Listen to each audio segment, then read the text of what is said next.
పరలోకపు తండ్రి, మీ ఘనమైన నామమును బట్టి మీ ప్రియ కుమారుడు మా ప్రభును రక్షకుడునైన యేసుక్రీస్తు అతి శ్రేష్టమైన నామమును బట్టి వందనాలు, స్తుతులు, స్తోత్రాలు చెల్లిస్తూ మిమ్మల్ని ఆరాధిస్తూ మిమ్మల్ని పూజిస్తూ మిమ్మల్ని కీర్తిస్తూ కొనియాడుచుకుంటున్నాం. ప్రభా, మీరు అనుగ్రహించిన ఈ మంచి దినాన్ని బట్టి మీకు స్తోత్రాలు తండ్రి.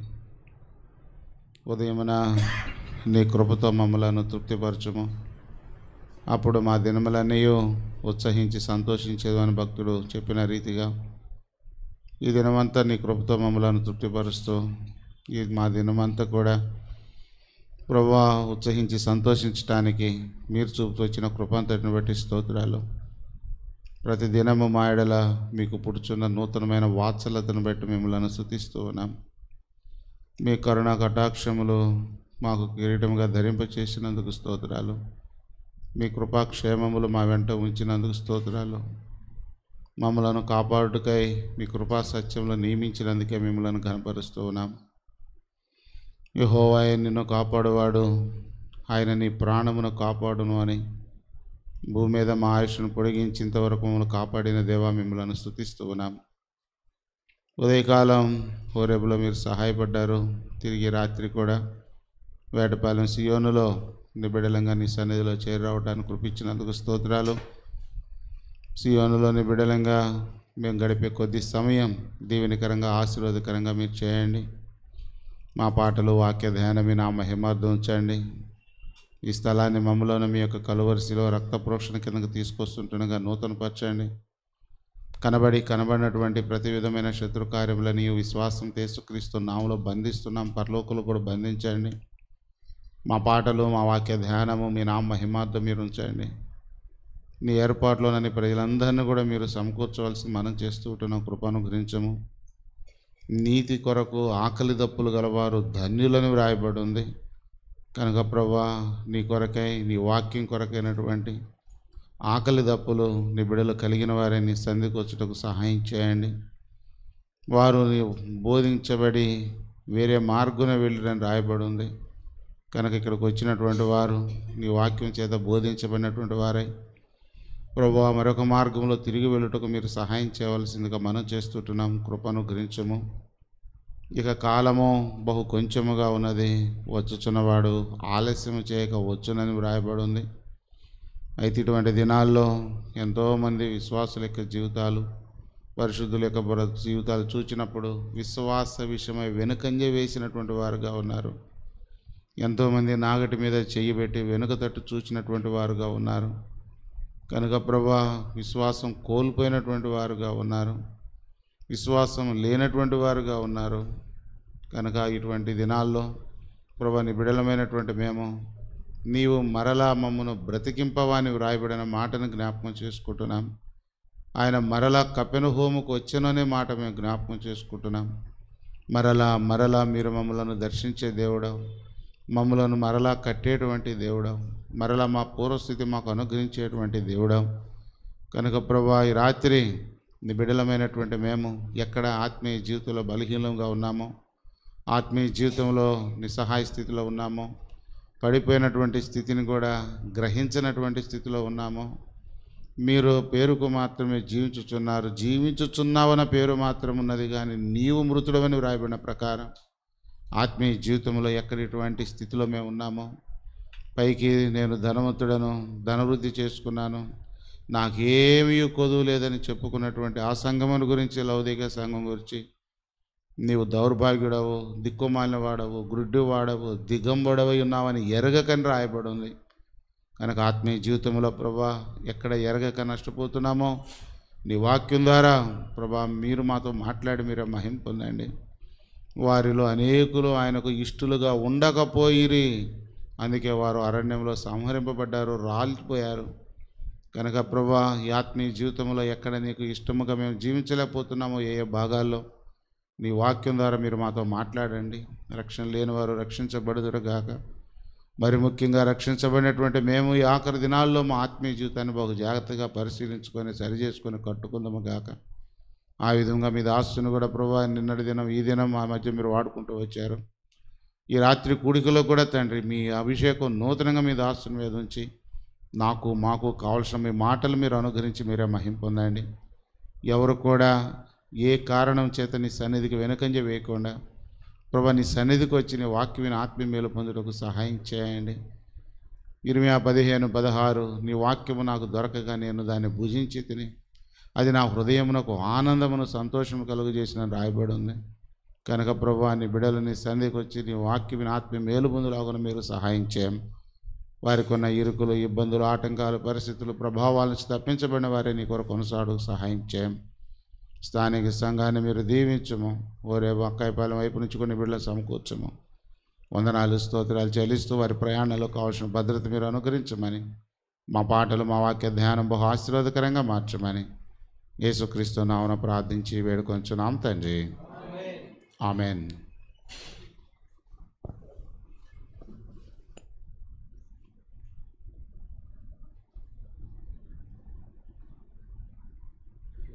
ప్రేమ గోవేదరండి.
పాట సంఖ్య 512, పాతపాటల పుస్తకములు 506. మనమేసుని వారలము తన వారిగానే యుందము.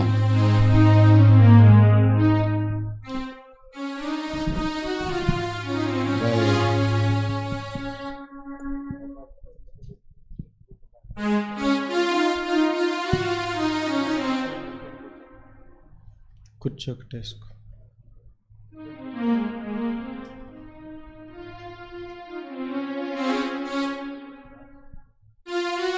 హలో హలో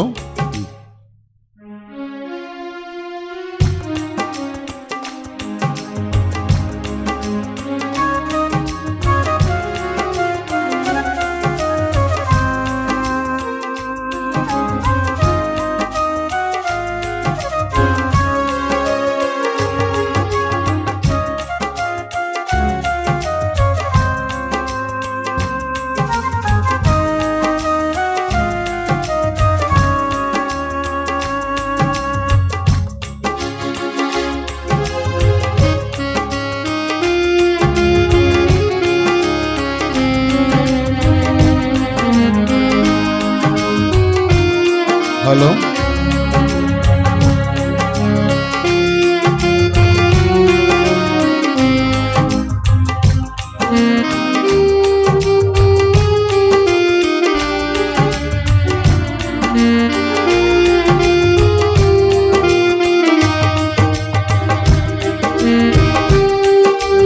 వారలము తన వారిగానే యుందుము.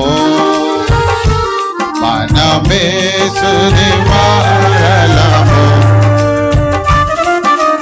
వారిగానే యుందుము. మనలను రక్షించెను, తనకే స్తుతి పాడెదము.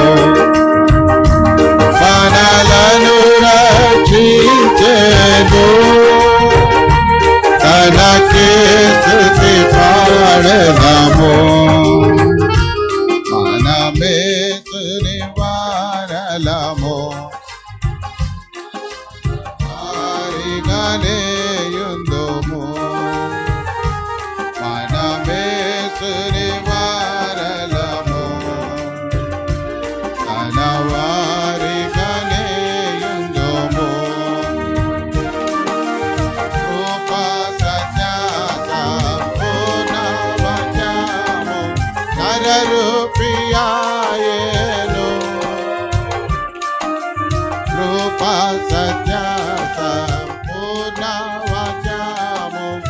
నరరూపియాయేను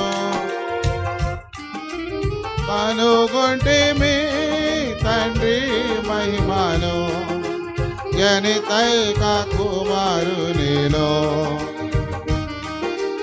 కనుగొంటిమి తండ్రి మహిమను జనితైక కుమారునిలో తన ప్రేమ అద్భుతమైనది మనము కొనియాడెదము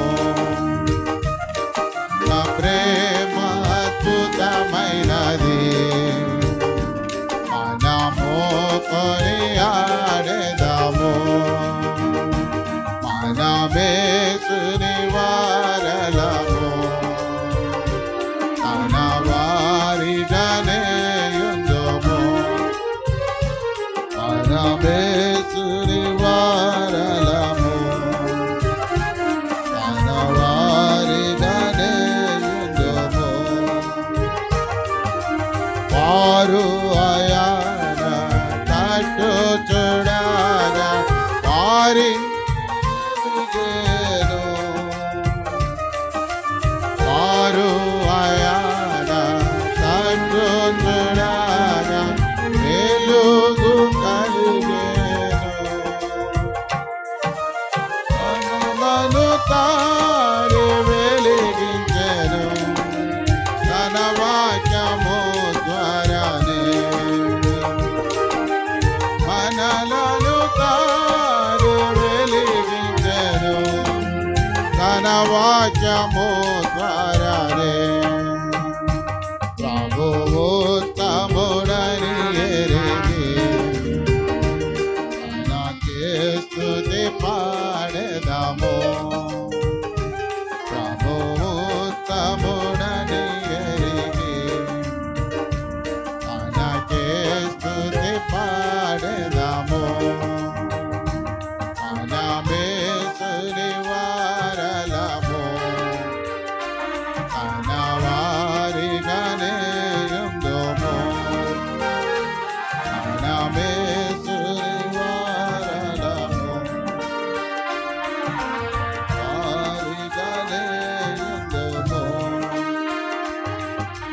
దైవ పుత్రుడు సజీవరాలతో ఇంటిని కట్టుచున్నాడు దైవ పుత్రుడు సజీవరాలతో ఇంటిని కట్టుచున్నాడు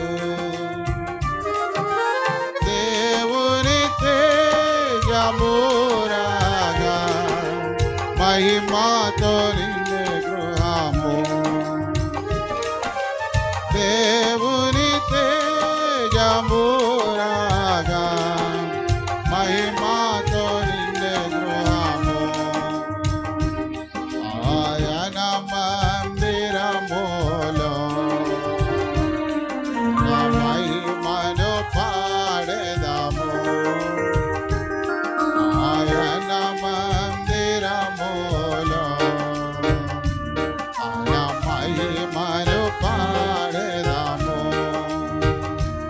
మనమేసుని వారలము తన వారిగానే యుందుము మనమేసుని వారలము తన వారిగానే యుందుము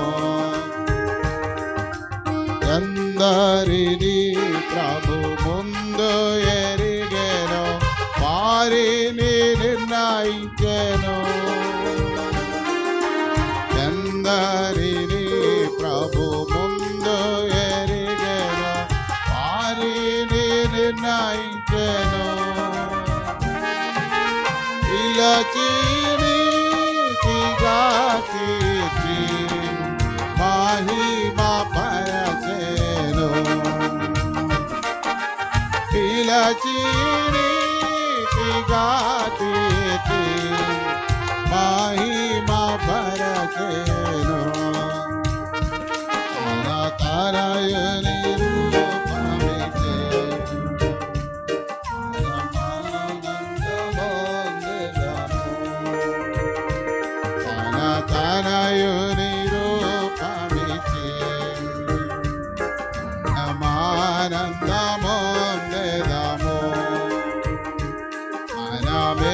మేసుని వారలము తన వారిగానే యుందుము తన మేసుని వారలము తన వారిగానే యుందుము పూర్ణ మహిమతో మన ప్రభు యేసు దూతలతో వచ్చును పూర్ణ మహిమతో మన ప్రభు యేసు దూతలతో వచ్చును పెట్టువారు తాబడదారు తన మహిమ పొందేదారు పెట్టువారు తాబడదురు తన మహిమ పొందెదరు తన రాజ్యముగా చేసే హల్లెలూయా పాడెదము తన రాజ్యముగా చేసే హల్లెలూయా పాడెదము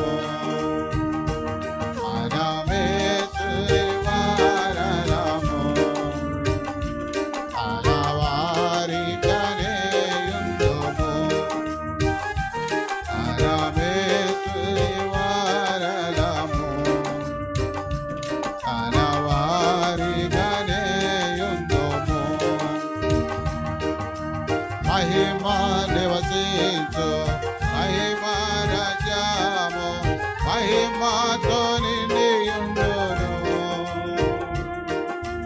మహిమా నివసించు మహిమా రాజ్యము మహిమాతో నిండియుండును మన ప్రభువే రూపమయుండును తన వెలుగు ప్రచురమగు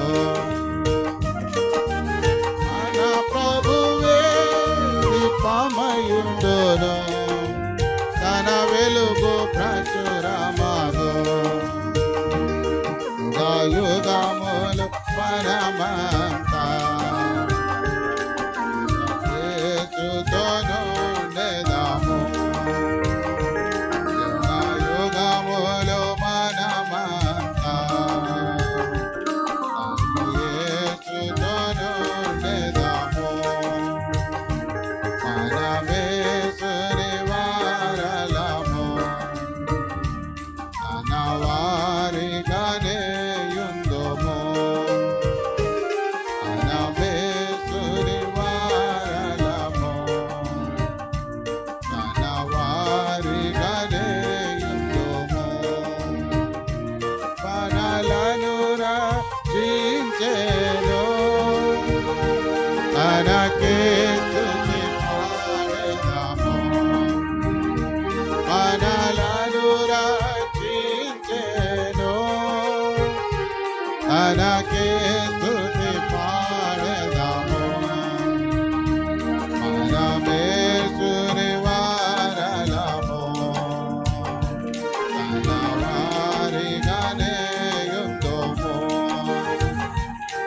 మనమేసుని వారలము తన వారిగానే యుందుము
పాట సంఖ్య 611, పాత పాటల పుస్తకములు 598. నీలి గగనాన వెలిగే తారల.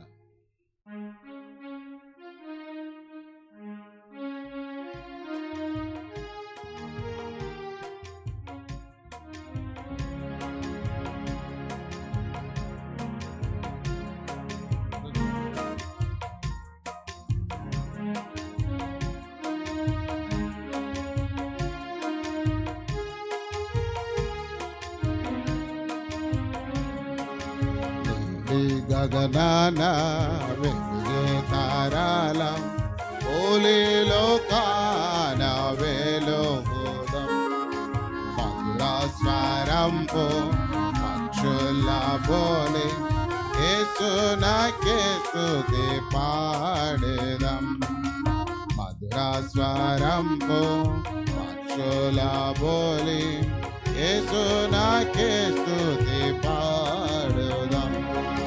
పూల పరిమళములెల్ల తోటలు వ్యాపి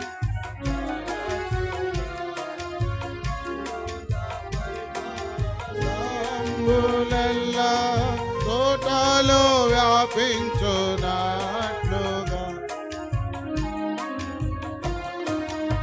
ఒక మనేడి తోటలో పరిమళం నింపుము.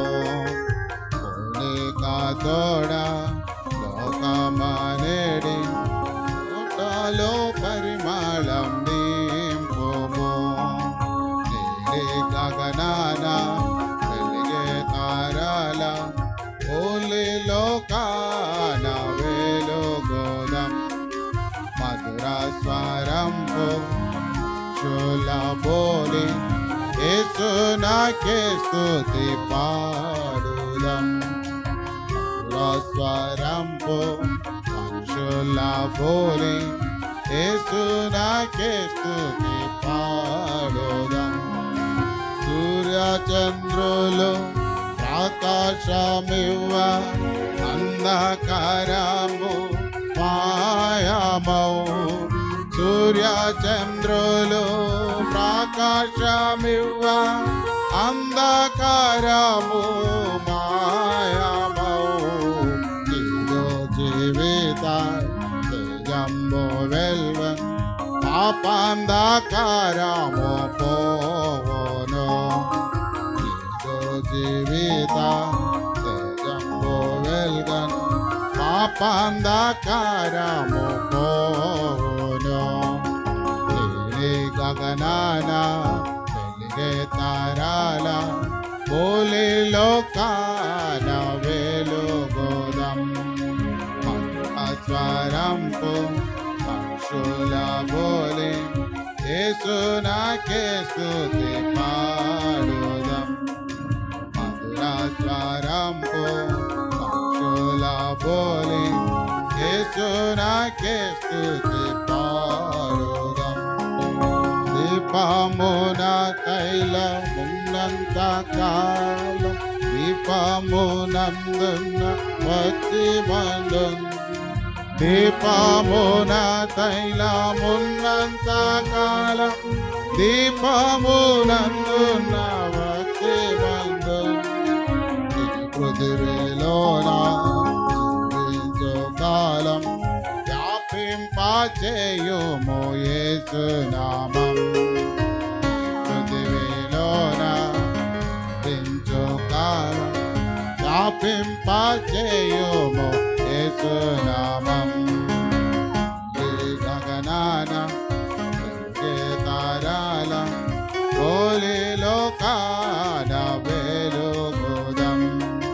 మధుర స్వరంపు పక్షుల బోలి యేసునాకే స్తుతి పాడుదాం. మధుర స్వరంపు పక్షుల బోలి యేసునాకే స్తుతి పాడుదాం.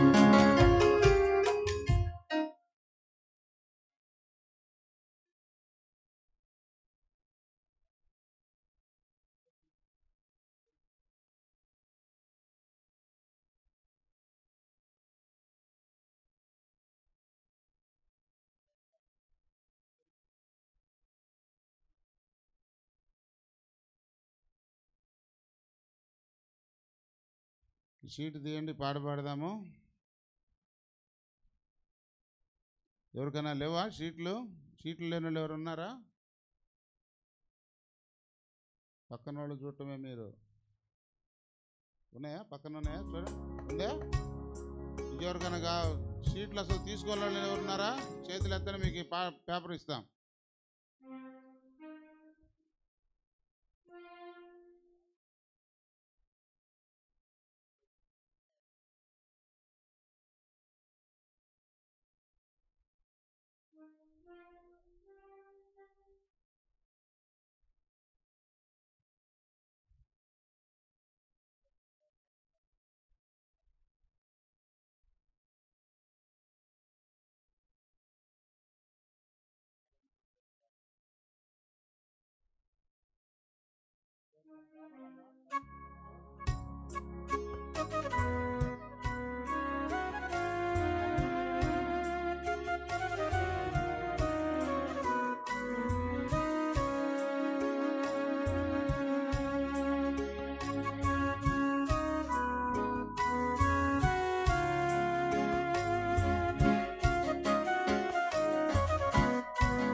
ఫలములు లేని వాడనయ్యా, ఫలింపచేయుం యేసయ్యా.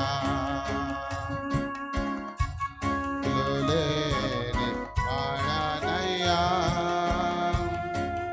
ఫలింపచేయుం యేసయ్యా.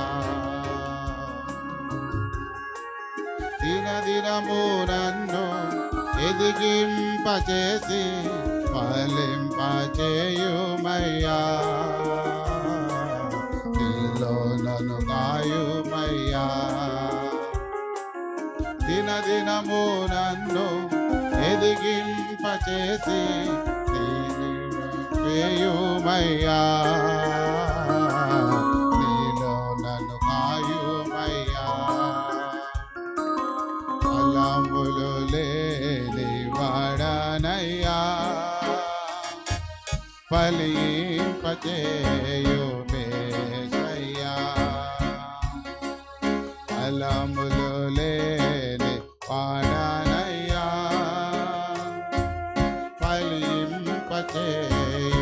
ఫలింపచేయుమేసయ్యా. శ్రేష్టమైన ఫలములను కోరి నన్ను నాటివయ్యా, శ్రేష్టమైన ఫలములను కోరి నన్ను నాటివయ్యా. ఆరు ద్రాక్ష ఫలములతో నిన్ను దూతపరచితినయ్యా,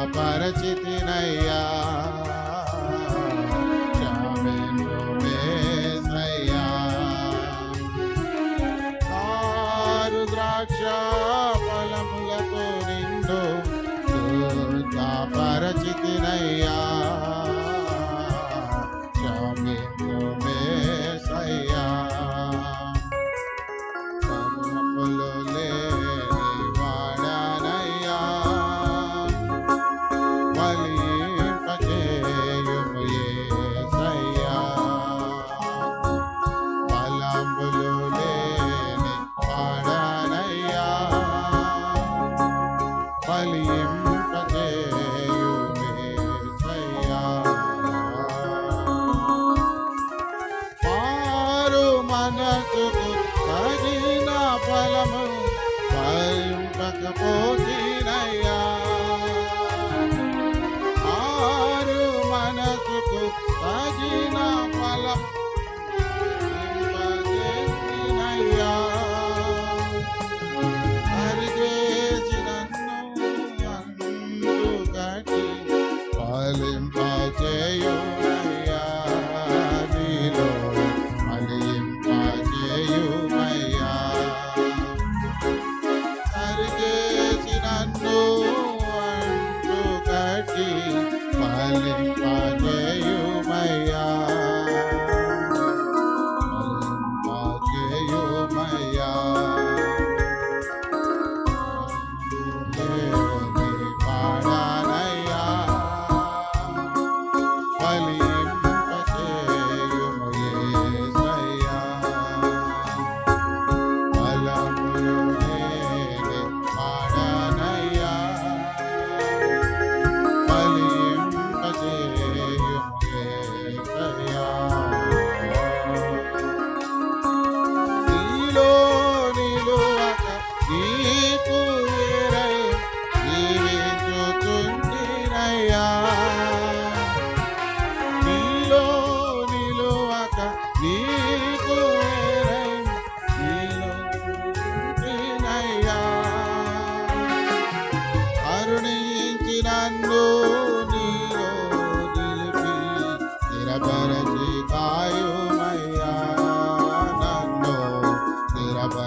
చేయుమయ్యా నిన్ను మహిమ పరచుట కొరకై నన్ను నిన్ను మహిమ పరచుట కొరకు జీవింపజేయుమయ్యా నీలో జీవింపజేయుమయ్యా నిన్ను మహిమ పరచుట కొరకు జీవింపజేయుమయ్యా నీలో జీవింపజేయుమయ్యా ఫలములు లేని వాడనయ్యా ఫలింపజేయుమేసయ్యా ఫలములు లేని వాడనయ్యా ఫలింపజేయుమేసయ్యా ఆఖరి చరణం లేచి నిలబడి పాడుకుంటాం లేచి నిలబడి పాడుకుంటాం ఆటంకపరిచే శారీర క్రియలను నా నుండి తొలగించుమయా ఆటంకపరిచే శారీర క్రియలను నా నుండి తొలగించుమయా ఆత్మఫలములతో నింపి నన్ను పరిపూర్ణుని చేయుమయ్యా పరిపూర్ణుని చేయుమయ్యా ఆత్మఫలములతో నింపి నన్ను పరిపూర్ణుని చేయుమయ్యా నీలో పరిపూర్ణుని చేయుమయ్యా ఫలములు లేని వాడనయ్యా ఫలింపజేయుమయేసయ్యా ఫలములు లేని వాడనయ్యా ఫలింపజేయుమయేసయ్యా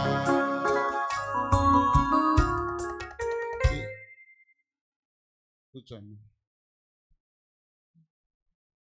ఏంది ఆపేరేంది దినదినము నిన్ను మీరు వాడతారేమో నాకు డౌట్ గుండి ఆపా ఫలములు లేని వాడనయ్యా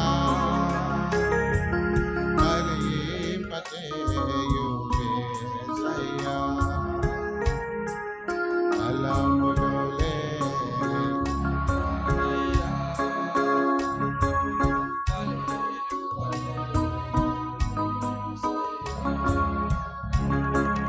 దినదినము నన్ను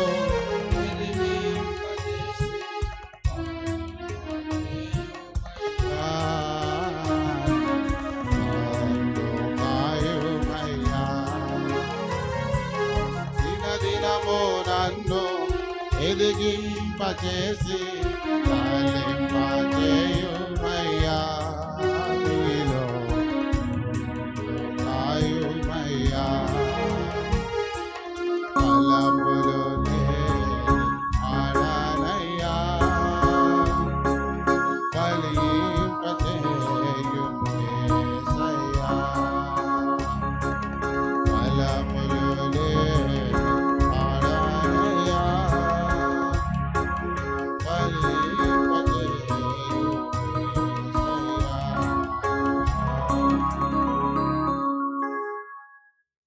వెనక తిప్పండి 4వ పాట షీట్లో పఠింప శ్రేష్ఠ గ్రంథము బైబిల్ ఆఖరిది 3వ చరణం అప్పుడు బైబిల్ ఎత్తి పాడదాం.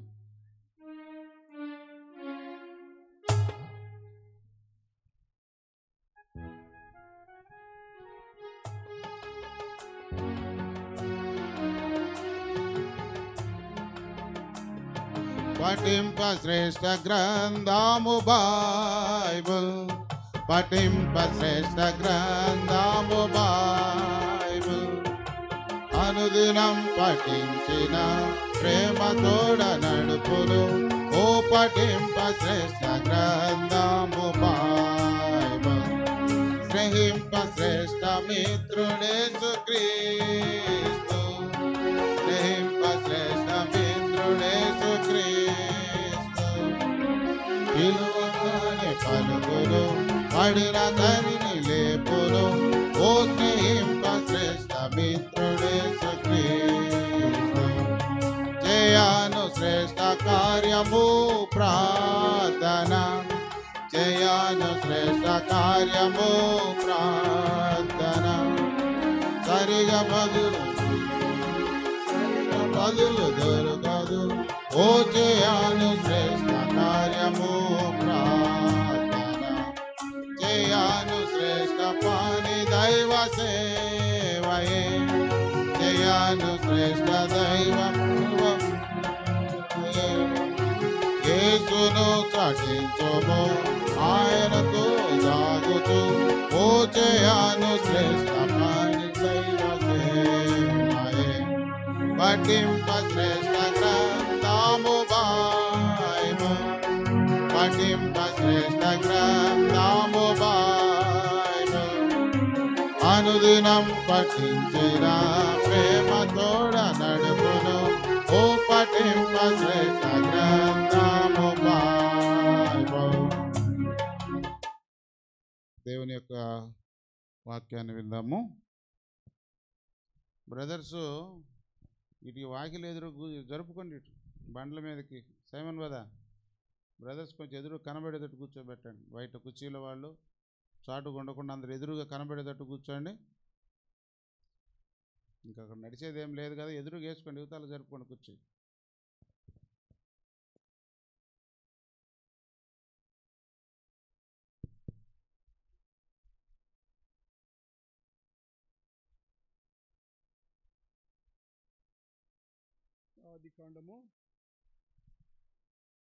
ఆదికాండం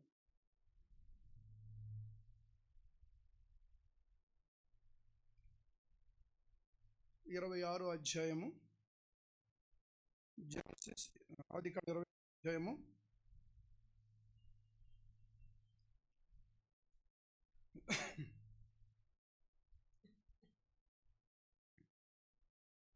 12-13 వచనాలు మనము కలిసి చదువుదాం.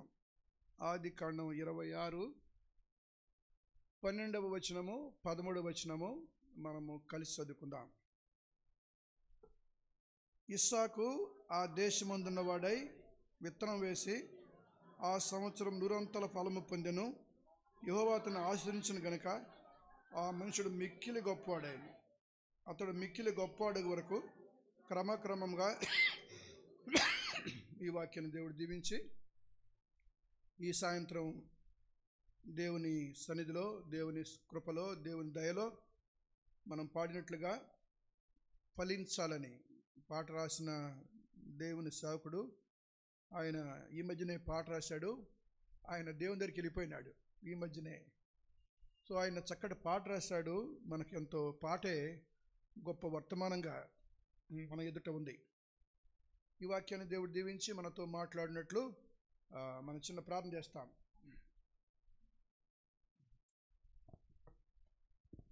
ప్రేమగల తండ్రి, సియోను మందిరాన్ని బట్టి,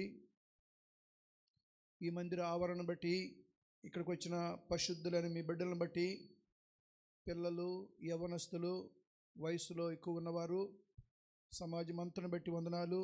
నీ మందిర ఆవరణ బట్టి వందనాలు తండ్రి. మేము పాడిన ప్రతి పాటను బట్టి వాద్యాలతో మీరు మా మధ్య ఉండి మా ఆర్తధ్వని, మా ఆవేదన, మా ఆశ మీరు ఎరిగి ఉంటున్నారు. మీ లేఖనాల నుండి మీరు మాతో మాట్లాడము ప్రభా. మీరు మాట్లాడకపోతే మేము కూడి వచ్చుట వ్యర్థమే, ఈ ప్రయాస అంతా వ్యర్థమే. మాకు తెలిసిన లేఖన భాగంలో నుండి మేము కూడా దినాలు, సంవత్సరాలు గడిచికొలదుగా మీ యందు మేము ఫలించాలని మమ్మల్ని సృష్టించినారు. శ్రేష్టమైన తోటలో, శ్రేష్టమైన పొలములో మమ్మల్ని నాటినారు, నీరు కడుతూ ఉన్నారు ప్రభా. మేము ఫలించే విషయంలో ఎంతో కొద్దుగలిగి ఉంటున్నాము నాయనా. యజమానుడా, తోటమాలి ప్రభా, మేము ఎట్లు ఫలించాలో నాకు సహాయం చేయము. మేము చదువుకున్న లేఖన భాగాలు మాకు దీవించమని యేసుక్రీస్తు ప్రభు నామములో కృతజ్ఞతతో ప్రార్థించి వేడుకొనుచు ఉన్నాము తండ్రి, ఆమేన్.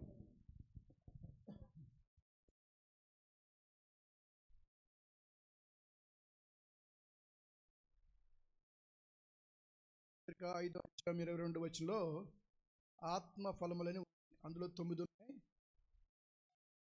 ఇవన్నీ కూడా రక్షణ పొందిన విశ్వాస జీవితంలో అవి కనబడాలని దేవుడు కోరుచున్నాడు.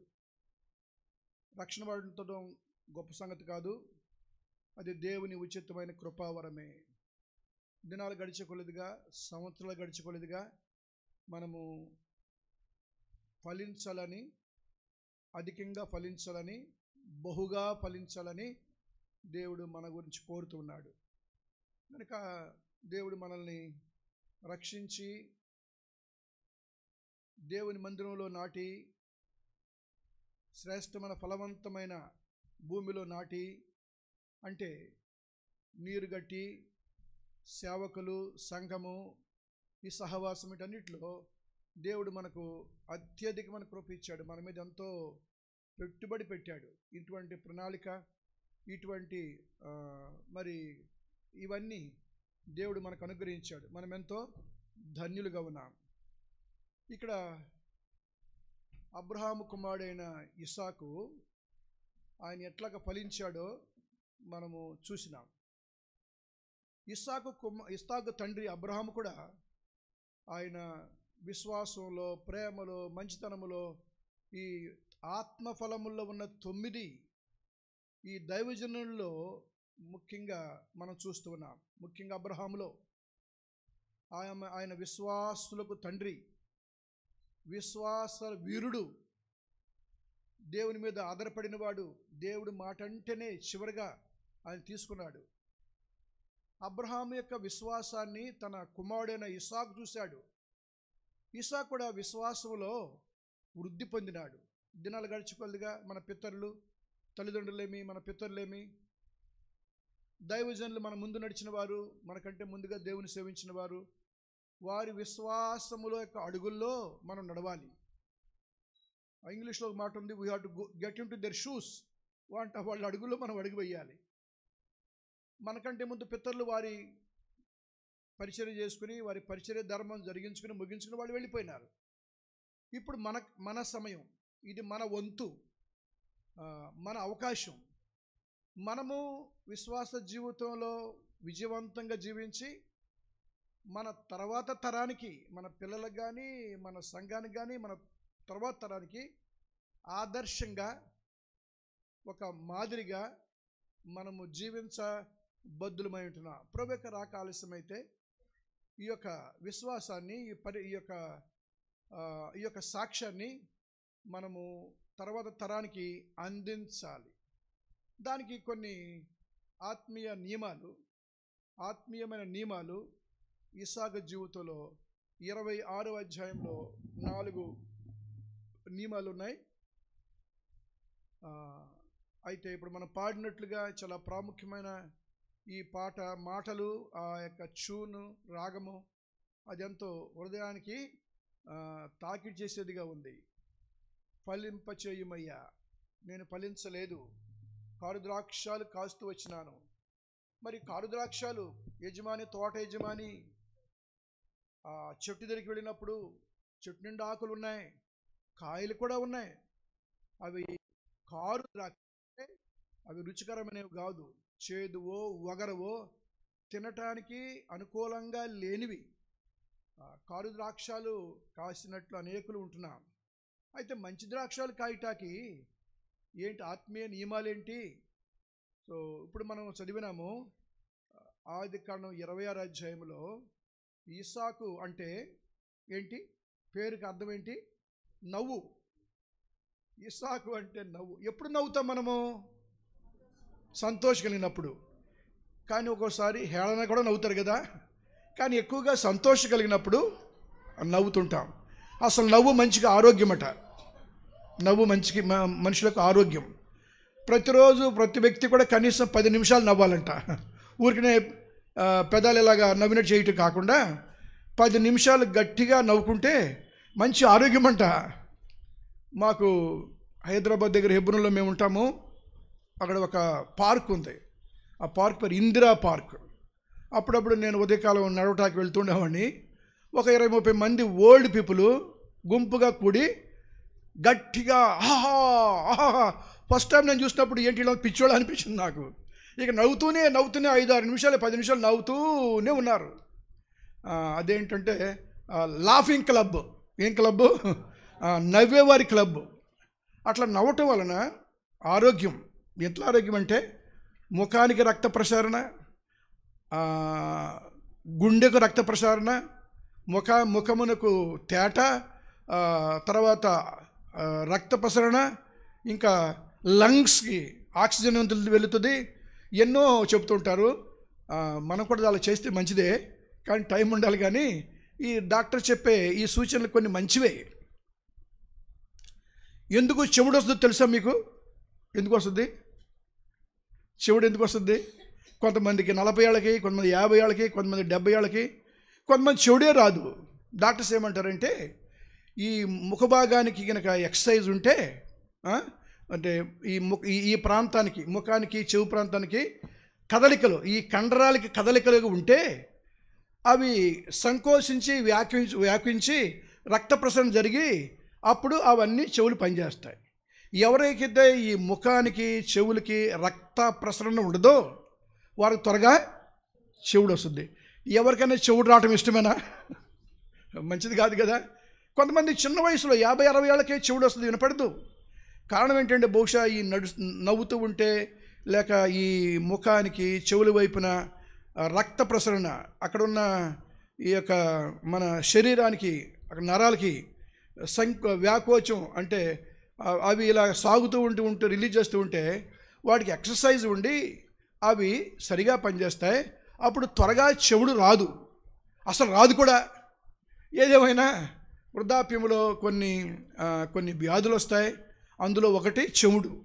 అఫ్కోర్స్ కొంతమంది అంటారు చెవుడు కూడా మంచిదే, ఆశీర్వాదం. ఎందుకంటే ఎవరైనా తిడితే మనకు తెలియదు, ఎవరైనా తిట్టినా మనకి ఏమనిపించదు. పైగా చెవిటోళ్ళు ఏం చేస్తారంటే గట్టిగా మాట్లాడుతుంటారు. ఏమనుకుంటారు వాళ్ళని కూడా మనకు కూడా చెవుడు అంటారు. చెవుడని చూసి ఆ చెవిటోళ్ళని వాళ్ళు గట్టిగా మాట్లాడుతారు. ఎందుకు అంత గట్టి మాట్లాడుతుంటే వాళ్ళు ఏమనుకుంటారంటే మనకు కూడా చెవుడు అనుకుంటారు. ఏదేమైనా మరి ఆరోగ్యము, ఆత్మీయమైన శరీర ఆరోగ్యం ఎంత ప్రాముఖ్యమో, శరీర ఆరోగ్యము కంటే ఆత్మీయమైన ఆరోగ్యము అంత ప్రాముఖ్యమైంది. ఈ ఆత్మీయమైన నియమాలు ఆదికాండం 26వ అధ్యాయంలో మనము 4 ఆత్మీయ నియమాలు ఫలించడానికి, మనం బహుగా ఫలించడానికి, అధికంగా ఫలించడానికి ఇస్సాకు జీవితంలో 4 ఆత్మీయ నియమాలు. అందుట్లో ఒకటి ఆదికాండం 26వ అధ్యాయము 3వ వచనం. ఈ దేశమందు పరవాసివై ఉండుము, నేను నీకు తోడయుండి. దేవుడు నీకు తోడుగా ఉంటాడు, నిన్ను ఆశీర్వదిస్తాడు అని వాగ్దానం వస్తే దానికి ముందు ఒక మాట ఉంది. ఏంటంటే ఈ దేశమందు నువ్వు పరవాసిగా ఉండు. అది ఆ కండిషన్, ఆ షరతు ఉంటే, ఆ షరతు నెరవేర్చినావంటే అప్పుడు నీవు ఆశీర్వదించబడతావు, నేను నీకు తోడుగా ఉంటా. ఈ సందర్భం ఏంటంటే 25వ అధ్యాయంలో, ఆదికాండం 25వ అధ్యాయంలో అబ్రహాము చనిపోయాడు. అబ్రహాం యొక్క చరిత్ర ఆదికాండం 12వ అధ్యాయం నుండి ఆదికాండం 25వ అధ్యాయం వరకు, అనగా 14 అధ్యాయాలు బైబిల్లో అబ్రహాము గురించి రాయబడ్డాయి. 25వ అధ్యాయంలో అబ్రహాం చనిపోయాడు. అబ్రహాం చనిపోయినాక ప్రపంచం తలకిందులైపోద్దేమో అనుకున్నారు. విశ్వాసులకు తండ్రి, దేవునికి స్నేహితుడు, దేవుని హృదయాన్ని కరిగించినవాడు, దేవునితో నడిచినవాడు, విశ్వాసాన్ని వెల్లడి చేసినవాడు. అబ్రహాం చనిపోతే కుటుంబానికి ఎంత లోటో. నిజమే, ఒక ప్రాముఖ్యమైన వ్యక్తి చనిపోతే ఒక సంఘానికి కానీ ఒక ఇంటికి కానీ అది లోటే. అయితే మనం ఎవరూ స్థిరకాలం ఉంటాక మనం బ్రతకలేదు కదా, ఒకరోజు చనిపోతాం కదా. ప్రతివారు మన యొక్క దేవుని పిలుపు దినం కొరకాయ సిద్ధపడాల, మనం రెడీ అవ్వాలట. దేవుడు నన్ను ఎప్పుడు పిలుస్తాడో దేవుడు నేను రెడీగా ఉండాలా. అబ్రహాము సమయం వచ్చింది, ఆయన దేవుని దగ్గరికి వెళ్ళిపోయాడు. అబ్రహాము చనిపోయిన తర్వాత ఆదికాండం 26వ అధ్యాయంలో దేవుడు అబ్రహాము కుమారుడైన ఇస్సాకుతో మాట్లాడుతున్నాడు. ఇస్సాకుతో చెప్తే, ఇస్సాకు, నేను నీకు కొన్ని విషయాలు చెప్పటానికి నేను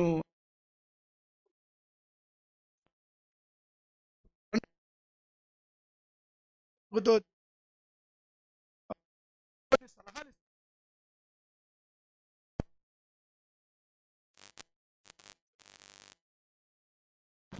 చనిపోయినాక, తండ్రి చనిపోయినాక అబ్రహాము కుమారుని ఇస్సాకుకు దేవుడు సలహా ఇస్తున్నాడు.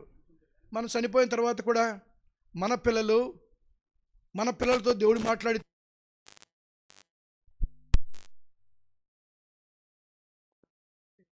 ఎంత ఆనందమో కదా. మనం బ్రతికుండకపోవచ్చు, కానీ మన విశ్వాసం బట్టి, మన యొక్క ప్రేమను బట్టి, మన సమర్పణ బట్టి దేవుడు మన పిల్లలను కూడా మనకంటే అధికంగా వాడుకోవాలని కోరుచున్నాడు. ఇప్పుడు అబ్రహాం చనిపోయినాడు.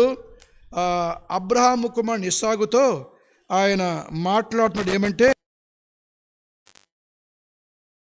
ఈ దేశమందు నీవు పరవాసిగా ఉండు. నీవు జీవించే కాలం అంతా కూడా పరవాసి అంటే అర్థం ఏంటి?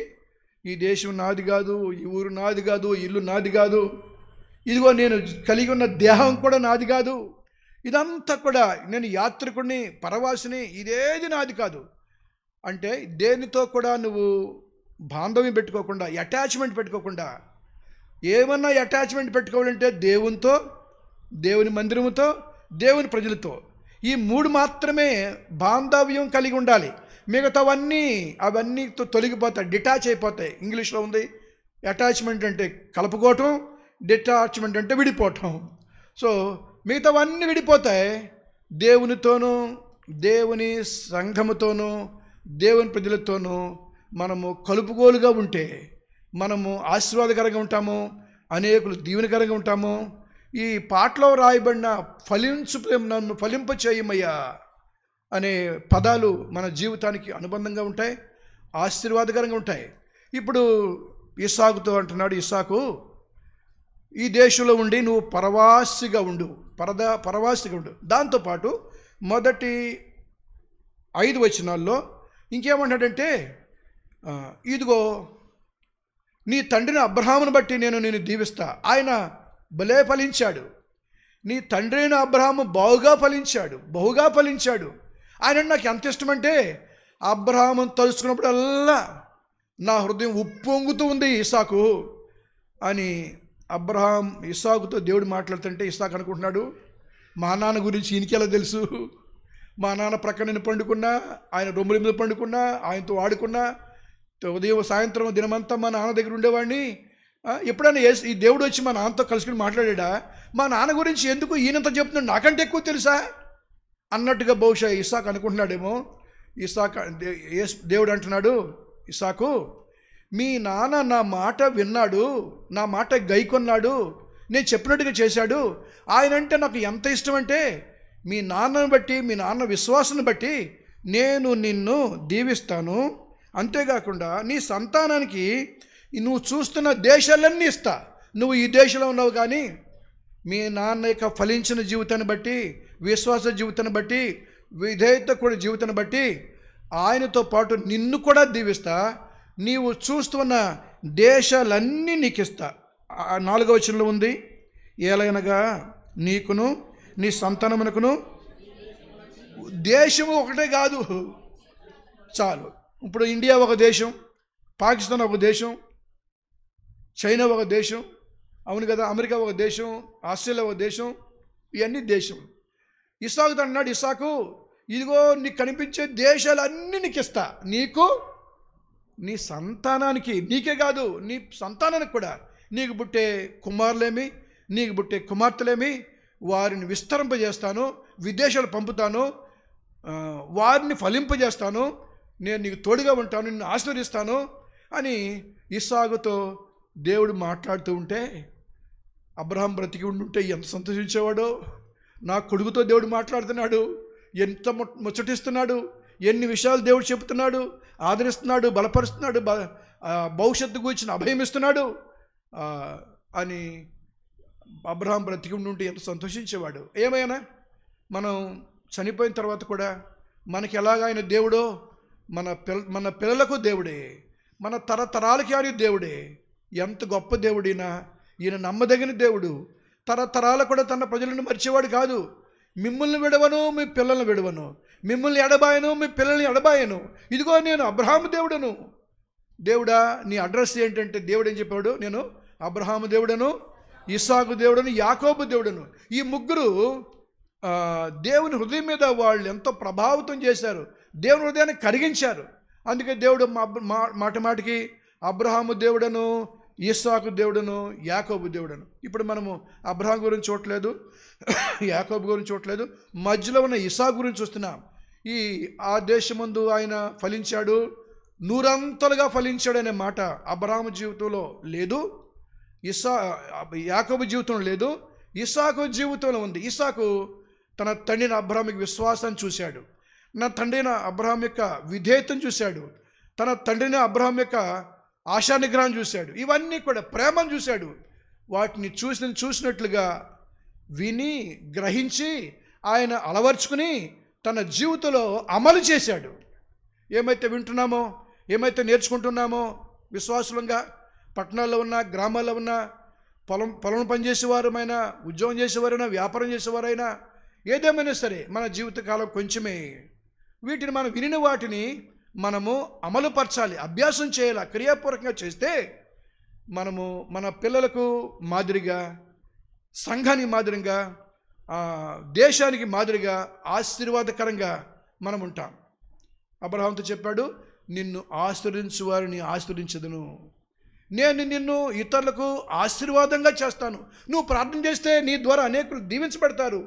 ఇటువంటి వాగ్దానాన్ని అబ్రహాముకి దేవుడు ఏం తీసుకొచ్చాడంటే, అటువంటి విశ్వాసంతో కూడిన జీవితాన్ని అబ్రహాం జీవించాడు. ఇప్పుడు ఇస్సాకుతో ఆయన అంటున్నాడు, మొట్టమొదటి ఆత్మీయ నియమము, ఈ దేశమందున్నవాడువై పరవాసిగా ఉండు.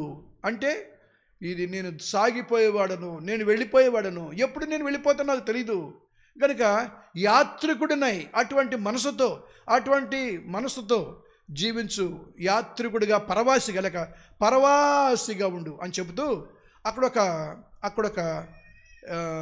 ఒక హెచ్చరిక చేశాడు. పరవాసిగా ఉండు అని చెప్తూ ఇస్సాకు ఒక హెచ్చరిక చేశాడు. ఏమనంటే 26వ అధ్యాయము, ఆదికాండం 26వ అధ్యాయము 2వ వచనం. అక్కడ యెహోవా అతనికి ప్రత్యక్షమై, నీవు ఐగుప్తులోనికి వెళ్ళక నేను నీతో చెప్పు దేశమందు నివసించము. నువ్వు ఐగుప్తుకు వెళ్ళొద్దు. ఇప్పుడు మీ నాన్న లేడు, మీ నాన్న ఉంటే చెప్పేవాడు అక్కడికి వెళ్ళొద్దు, ఇక్కడికి వెళ్ళొద్దు. మీ అమ్మ ఉంటే చెప్పేదేమో అది చేయొద్దు, ఇది చేయొద్దు. కొంతమంది లేచినప్పటి నుంచి పిల్లలకి అది చేయొద్దు, ఇది చేయొద్దు, అదే బాట ఎక్కువ చెబుతూనే ఉంటారు. అందుకని పిల్లలు వినరు. చెప్పడం అవసరమే కానీ చెప్పేది కూడా ప్రేమతో చక్కగా సమయ ప్రకారం చెప్పాలి. పిల్లలకైనా సరే, వాళ్ళు మన పిల్లలైనా సరే. ఇప్పుడు దేవుడు ఇస్సాకు ఒక మంచి సలహా ఇస్తున్నాడు, పరవాసిగా ఉండు. ఆ మాట చెప్పక మునుపు, నీ తండ్రి అయిన అబ్రహాము ఐగుప్తుకు వెళ్ళినట్లుగా నువ్వు ఐగుప్తుకి ఎట్టి పరిస్థితులు వెళ్ళొద్దు. మీ నాన్న నాకు స్నేహితుడే కానీ ఆయన ఒక చిన్న పొరపాటు చేశాడు, ఈ పొరపాటు నువ్వు చేయొద్దు. పొరపాట్లు చేస్తూ ఉంటాం, పొరపాటు చేసే అవకాశం ఉంది. అయితే గతంను గురించి నేర్చుకోవాలి, మన గతంలో జరిగిన వాటి మీద మనం పాఠం నేర్చుకోవాలి, మన తల్లిదండ్రుల దగ్గర కూడా పాఠం నేర్చుకోవాలి. మా నాన్న వ్యవసాయం చేసేవాడు, మాది ఒక పల్లెటూరు గ్రామము.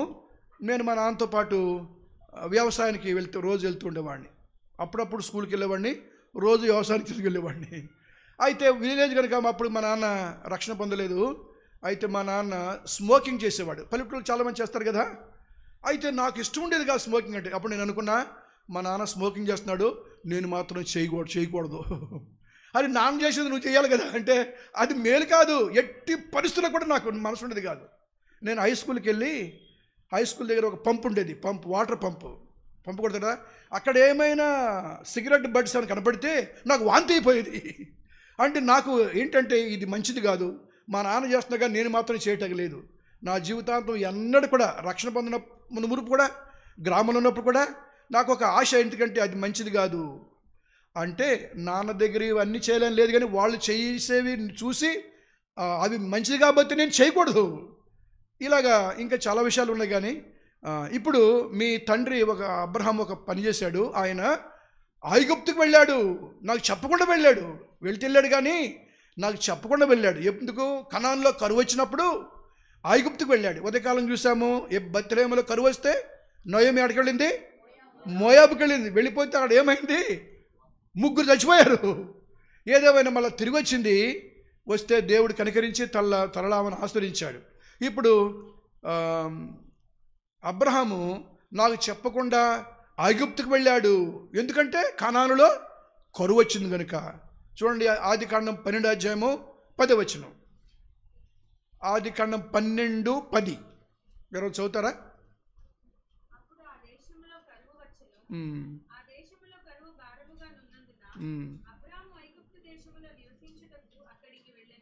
ఆ దేశంలో కరువు వచ్చింది. ఏ దేశం అది? అబ్రహామున్న దేశం ఏ దేశం? కాదు, కనాను. కానాన్లో కరువు రావటం ఏంటి? ఐగుప్తుల ఆహారం ఉండటం ఏంటి? ఆశ్చర్యంగా ఉంది కదా. కానాను పాలు తిన ప్రవహించే దేశము, దేవుని ప్రజలు నివసించే దేశము. నా కనుదృష్టి ఎల్లప్పుడూ అక్కడ ఉంటుంది. దివరాత్రులు నేను దాన్ని దీవిస్తానని దేవుడు చెప్తే కనాన్లో కరువు వచ్చింది. ఐగుప్తులో ఆహారం ఉంది, అవకాశం ఉంది. ఒకవేళ కనాను వారు దేవుని మాట వింటలేదేమో, దేవుణ్ణి సరిగా ఆరాధించలేదేమో, దేవునికి ఇవ్వాల్సిన ఆత్మీయ బలులు అర్పించట్లేదేమో. అనేక సందర్భాల్లో కనాన్లో కరువు చూస్తున్నా. కానాన్లో కరువు వచ్చింది, ఐగుప్తులో ఆహారం ఉంది. సరే, ఇప్పుడు ఈయన కూడా దేవుని దగ్గర అప్పటికే ఆయన బయటకు వచ్చేసాడు. 12వ అధ్యాయం ఆరంభంలోనే ఆయన దేశం విడిచిపెట్టి బయటకు వచ్చాడు. వచ్చిన తర్వాత కరువు ఉంటే 12వ అధ్యాయం 10వ వచనంలోనే ఆయన ఐగుప్తుకు వెళ్ళాడు. నాకు చెప్పకుండా వెళ్ళాడు. నాకు చెప్పుంటే నేను అనుమతించేవాడిని కాదు. ఉదయకాలం కూడా నేను చెప్పాను, మనము ప్రయాణం చేసినా, పరిచయం చేసినా, మరి ఏం చేసినా సరే దేవుని చిత్తము కొరకు ప్రార్థన చేసి, ప్రభువా నేను వెళ్తున్నాను, వెళ్ళనా వద్దా, అది చేస్తున్నాను, చేయనా వద్దా, ఇది నాకు ఆశ ఉంది కానీ అది మీ ఇష్టమా కాదా?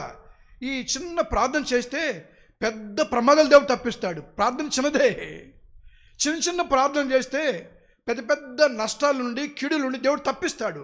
మనం తొందరపడి ఇది కూడా చేయాలా, దేవుడు చెబుతాడు, ఎలా చెప్పడు కానీ తప్పిస్తాడు, చేయకుండా చేస్తాడు.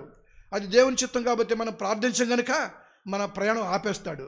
బస్కి వెళ్ళాలంటే బస్సు ముందు వెళ్ళిపోతామో, బస్సు మధ్యలో ఆగిపోతామో, ఇలాగ దేవుడు ఏం చేస్తాడు కానీ చేస్తాడు. అయితే ఒక చిన్న ప్రార్థన గొప్ప ప్రమాదం నుండి, కీడుల నుండి, అపాయం నుండి, నష్టం నుండి మనల్ని కాపాడుతుంది. కనుకనే ప్రతిదాని కొరకు ప్రార్థన చేయటం నేర్చుకోవాలి. మన పితరులు, భక్సింగ్ గారు అండ్ దేవజనులు ఇలా ప్రతిదాని కొరకు ప్రార్థించి దేవుని దగ్గర మంచి మన్నన పొందినారు, ఆశీర్వాదాలు పొందినారు. అనేకులకు మాదిరికరంగా ఉంటూ వచ్చారు. మనం ప్రార్థన చేస్తుంటే మనల్ని చూసి మన పిల్లలు నేర్చుకుంటారు. సంఘంగా మనం ప్రార్థన చేస్తుంటే మన ప్రార్థన సంఘస్థులు నేర్చుకుంటారు, మన బ్రాంచ్ అసెంబ్లీస్ నేర్చుకుంటారు, ఈ తరం నేర్చుకుంటుంది. అన్నిటికీ మనము మాదిరిగా ఉండాలి. దేవుని మాట విని బయటకు వచ్చినప్పుడు కూడా తొందరపడ్డాడు. అబ్రహాము ఐగుప్తుకు వెళ్ళాడు. ఇంతకీ ఐగుప్తుకు వెళ్తే ఏమైంది? తప్పేంటి అంటారా? తప్పే. అక్కడ వెళ్ళిన తర్వాత హాగర్ని వెంట పెట్టుకొచ్చాడు. తర్వాత వచ్చాడు బయటికి, ఐగుప్తులోనే లేడు. నయోమిలాగా మోయాబులో 10 ఏళ్ళు లేడు.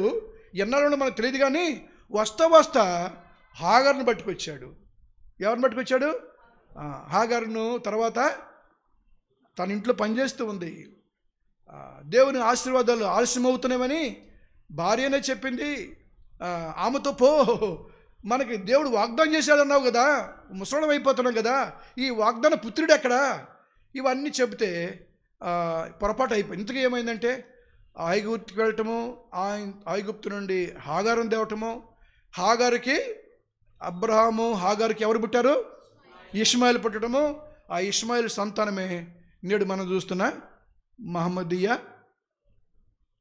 మనుషులు. దేశాలు ఉన్నాయి. వీళ్ళు వాళ్ళ దగ్గర నుంచే ఉగ్రవాదత్వం వచ్చింది. ప్రపంచ దేశాలని వాళ్ళు వణికిస్తున్నారు, నిద్ర పట్టకుండా చేస్తున్నారు. మన దేశాన్ని కాదు, మన దేశాన్ని మాత్రమే కాదు, అన్ని దేశాలని, అమెరికా వంటి దేశాలను కూడా, ప్రపంచాన్ని నిద్ర పట్టకుండా చేస్తున్నారు.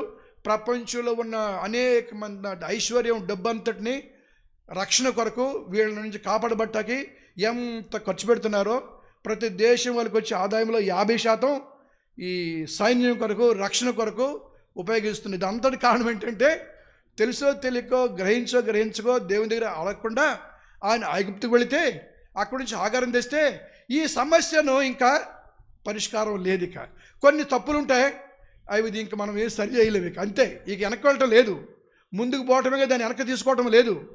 ఇలాగన ఈనాడు ప్రపంచానికి ఎంత నష్టమో, కీడు ఈ ఇష్మాయిల్ నుంచి వచ్చిందో, ఒక ఇండియాకే కాదు, ఒక అమెరికాకే కాదు, వీరు ఒక గొప్ప జనాంగమైనారు. ఇంతకీ ప్రపంచంలో ఉన్న జనాభా, ప్రపంచ జనాభా, ఇండియా జనాభా కాదు, ప్రపంచ జనాభాలో ఎక్కువ ఎవరు? క్రైస్తవులు. సెకండ్ హైయెస్ట్ ఎవరు? ముస్లిమ్స్. క్రైస్తవులు ఉన్నారు కానీ సెకండ్ హైయెస్ట్ ముస్లిమ్స్ ఉన్నారు. ఇప్పుడు మెల్లిమెల్లిగా ఏమవుతుందంటే క్రైస్తవుల సంఖ్య తగ్గుతూ ఉంది, ముస్లిం సంఖ్య పెరుగుతుంది. వాళ్ళు ఏమంటారంటే ఒకప్పటికి మేము ప్రపంచం అంతటిని స్వాధీనం చేసుకుంటాం, అప్పుడు మనం ఉండము. కానీ వాళ్ళ ఎయిము, వాళ్ళ గురి ఏంటంటే ఈ ప్రపంచం అంతటిని మేము స్వాధీనం చేసుకుంటాం, మళ్ళా మునుపు రాజులు వెళ్ళినట్టుగా మేము చేస్తూ ఉంటాం. ఏదేమైనా ఇదంతా ఎందుకో తెలుసా? ఇస్సాకు, నేను చెప్తున్నా, మీ నాన్న చేసినట్లుగా నాకు చెప్పకుండా నువ్వు వెళ్ళొద్దు, నాకు చెప్పకుండా అసలు ఐగుప్తుకే వెళ్ళొద్దు. ఐగుప్తు దేని సాదృశ్యం అంటే లోకానికి సాదృశ్యం. ఇప్పుడు మనం ఐగుప్తు దేశానికి వెళ్ళటలేదు, మన ఇండియా దేశము, కానీ ఐగుప్తు అనేది లోకానికి సాదృశ్యం. లోకంలో ఉన్న అనేకమైన వాటి వద్దకు నీకు అందుబాటులో ఉన్నా, నీకు అవసరం ఉన్నా, నువ్వు ప్రార్థన చేస్తే, నువ్వు అడిగితే నేను చెప్తా, నేను గైడ్ చేస్తా, నువ్వు మాత్రం ఎట్టి పరిస్థితుల్లో వెళ్ళవద్దు అని చెబుతూ నీవు పరవాసివయుండు, ఈ నువ్వు నీ ఉన్న దేశంలో నువ్వు పరవాసివయుండు, మీరు ఎక్కడికి వెళ్ళొద్దు, ఇక్కడే ఉండు, నిన్ను దీవిస్తా, నీ పిల్లలను దీవిస్తా, నీ సంతానాన్ని దీవిస్తా, నీ పిల్లలకు, నీ సంతానానికి ఈ దేశాలన్నీ ఇస్తా, అమెరికా నీదే, ఇంగ్లాండ్ నీదే, రష్యా మీదే, ఇటలీ మీదే, జపాన్ మీదే, అంతా మీకే, నీ పిల్లలకే. ఎందుకంటే మీ తండ్రిని అబ్రహాం విధేయతను బట్టి, నీ విశ్వాసం విధేయతను బట్టి నేను నీకు, నీ పిల్లలకి ఇస్తా. భవిష్యత్తు ఎలా ఉంటుందో, పిల్లల భవిష్యత్తు ఎలా ఉంటుందో, తల్లిదండ్రులకు ఎంత బాధ, చింత, వారి చదువేంటో, వారి వివాహాలేంటో, వాళ్ళ గురి దొరికే సంబంధాలు ఎలా ఉంటాయో, ఉద్యోగాలు ఏంటో, ఎక్కడ స్థిరపడతారో, వాళ్ళ వ్యాపారం ఏంటో, ఇవన్నీ చింతలు ప్రతి వారికి ఉంటున్నాయి. అయితే ఇది యేసుప్రభు ఏం చెప్పాడు? నేను మీ గురించి చింతిస్తున్నాను కనుక మీ చింత యావత్తు నా మీద వేయండి. రెఫరెన్స్ ఏంటి? 1 పేతురు 5:7. ఆయన అంటాడు, నేను మీ గురించి చింతిస్తున్నా, మీ పిల్లల గురించి మీ చింత నాకు తెలుసు, కానీ దేవుడు నేను మీ గురించి చింతిస్తున్నా, మీ చింత యావత్తు నా మీద వేయండి. ఏదైనా చింత మీకుందా? ఆయన అంటాడు, మీ చింత యావత్తు వేయండి, నీ భారం నా మీద దొర్లించండి, నేను మోస్తా నీ కాడిని, నువ్వు ప్రక్కన ఉండు, బరువంతా నా మీద వేసేయి, నా కాడి సులువు, నేను మోస్తా అని దేవుడు చక్కగా అభయమిస్తూ ఉంటే అనేక సార్లు ఆ కాడి మన మీద వేసుకుని, ఈ చింత మన మీద వేసుకుని మనం ఎంతో కృంగిపోతూ ఉంటాం. ఇప్పుడు ఆత్మీయ నియమం, మొట్టమొదటి నియమం ఏంటంటే నీవు పరవాసివయుండు. ఈ దేశమందున్న వాడివాయి పరవాసివయుండు. హైదరాబాద్లో ఉన్నా, ఒంగోలులో ఉన్నా, చీరాల్లో ఉన్నా, ఎక్కడున్నా సరే దేవుడు అంటాడు నీవు పరవాసి అనుభవంగా కలిగి ఉండు. అంటే దేనితో అటాచ్మెంట్ వద్దు. ఒకవేళ అటాచ్మెంట్ అంటే బాంధవం కలిగి ఉండాలంటే మిగతావన్నీ తోసివేయమని కాదు, కానీ దేవునితోనూ, దేవుని మందిరముతోనూ, దేవుని ప్రజలతోనూ, ఇది చాలా ప్రాముఖ్యం. రక్షించబడిన వారికి దేవుడు, దేవుని మందిరము, దేవుని ప్రజలు, వీళ్లతో మన బాంధవ్యం, ఎంత బలంగా ఉంటే అంతగా మనం దేవుళ్ళ విశ్వాస జీవితంలో మనం ఫలిస్తాం. సో మొట్టమొదటిది ఫలించాలి, మొట్టమొదటిది పరవాసిగా ఉండాలి. రెండవ అనుభవము ఇప్పుడు మనం చదువుకున్నాం కదా, ఆ దేశమందున్నవాడే ఇస్సాకు 100 ఫలము పొందెను. సో రెండవది ఫలించాలి. ఆయన మనల్ని రక్షించాడు, ఆయన మనకు ఆరోగ్యం ఇచ్చాడు, దేవుడు మనకు మందిరం ఇచ్చినాడు, ప్రతి వనరులు ఇచ్చినాడు, బలమైన శ్రేష్టమైన మంచి నేలను విత్తినాడు, నీళ్లు పోస్తున్నాడు, వాక్యం ఇవ్వబడుతుంది, సావుకులు ఇచ్చినాడు, సంఘం ఇచ్చినాడు. అయితే ఆ సంవత్సరం ముందు, ఈ సంవత్సరం 2025 సంవత్సరంలో ఇస్సాకు ఫలించాడు. కానీ మనము ఎలాగున్నాం? మనము ఆత్మీయంగా ఫలించే వ్యక్తిగా ఉన్నామా? మనం లేకపోతే ఓన్లీ ఒక ఆకులే కనిపిస్తున్నాయా, పచ్చి కాయలే కనిపిస్తున్నాయా? మనం ఫలించిన వారిగా ఉన్నామా? ఒకవేళ ఫలించకపోతూ ఉంటే మనము ఆత్మీయంగా ఫలించకపోతే నేను ఎందుకు ఫలించలేకపోతున్నాను? నాలో పనికిరాని తీగలేమున్నాయి, నాలో ఎండిపోయినవి ఏమున్నాయి, నేను ఎందుకు ప్రభునందు ఫలించలేకపోతున్నాను? యేసుక్రీస్తు ప్రభు యోహాను సువార్త 15వ అధ్యాయంలో ద్రాక్షవల్లి నేను, తీగలు మీరు నాలో ఫలించాలని, బహుగా ఫలించాలని, మెండుగా ఫలించాలని నేను మిమ్మల్ని ఏర్పరచుకున్నాను. మనం ఫలించాలని ఆశపడుతూ ఉంటున్నాడు. ఆత్మీయ జీవితంలో మన ఫలములు ఉన్నాయా? ఈ సంవత్సరం 2025వ సంవత్సరం 7 నెలలు అయిపోయింది, 8వ నెలకు వచ్చాము. చూస్తూ ఉండగానే 8, 9, 10, 11, 12 అయిపోతుంది. దినాలు గడిచిపోతున్నాయి, సంవత్సరాలు గడిచిపోతున్నాయి.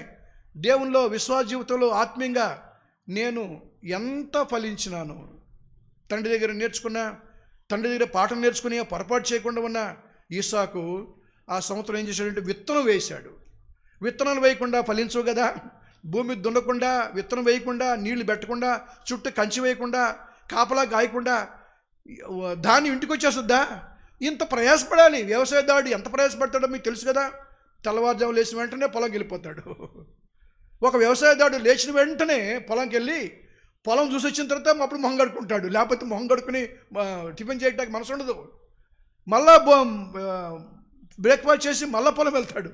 మళ్ళీ లంచ్కి వచ్చి మళ్ళీ వెళ్తాడు. పోనీ ఆయన పండుకుంటాడా కాసే మధ్యాహ్నం మళ్ళీ వెళ్తాడు. ఎందుకంటే నా పొలం ఉంది, నేను దాన్ని జాగ్రత్త వహించకపోతే మృగాలు ఏమన్నా పశువులు పడతాయేమో, తినేస్తాయేమో, పక్షులు తినేస్తాయేమో, లేకపోతే మనుషులు ఎవరైనా దొంగిలిస్తారేమో. వ్యవసాయదాడికి తన పొలం అంటే ఎంత ఇష్టమో, ఎంత ప్రేమ. తెల్లా లేచిన కాడ నుంచి పొలం మీదనే మనసు ఉంటుంది. దేవుడు మనకు కూడా పొలం ఇచ్చాడు. ఏం పని? దేవుని పని. పొలం ఇచ్చాను, నువ్వు దున్నుకో, నువ్వు పని చేసుకో, విత్తనాలు వేసుకో, విస్తారంగా పండింపజేస్తాను. కానీ మనము సోమరులమై విత్తనం వేయకుండానే, దున్నకుండానే, నీళ్లు పెట్టకుండానే, కంచి వేయకుండానే, కాపలా చేయకుండానే మనకి ఫలాలు రావాలని, లేకపోతే ధాన్యం రావాలని ఆశపడుతూ ఉంటాం. అటువంటి వారిని దేవుని వాక్యం ఏం చెప్తుందంటే, సోమరి అంట అందరూ దున్నుతుంటే దున్నడంట, నిద్రపోతుంటాడట. ఇక కాపుకి వచ్చినప్పుడు ఏం చేస్తాడంట, ఆయన కొడవలు తీసుకెళ్తాడట కోత కోసుకోవడానికి. ఎందుకంటే సోమరి అందరూ దున్నుతున్నప్పుడు దున్నపోతివి, విత్తనాలు వేయిపోతివి. ఇప్పుడు అందరూ కోతకి వెళ్తుంటే నువ్వు కొడవలు తీసుకెళ్తే నువ్వు దున్నకపోతే విత్తనాలు వేయిపోతివి, ఎక్కడికి వస్తుంది నీకు? అందరూ విత్తుతున్నప్పుడు సోమరి నిద్రపోతూ ఉంటాడు. దేవుడు కృపాకాలం ఇచ్చినాడు మనకి.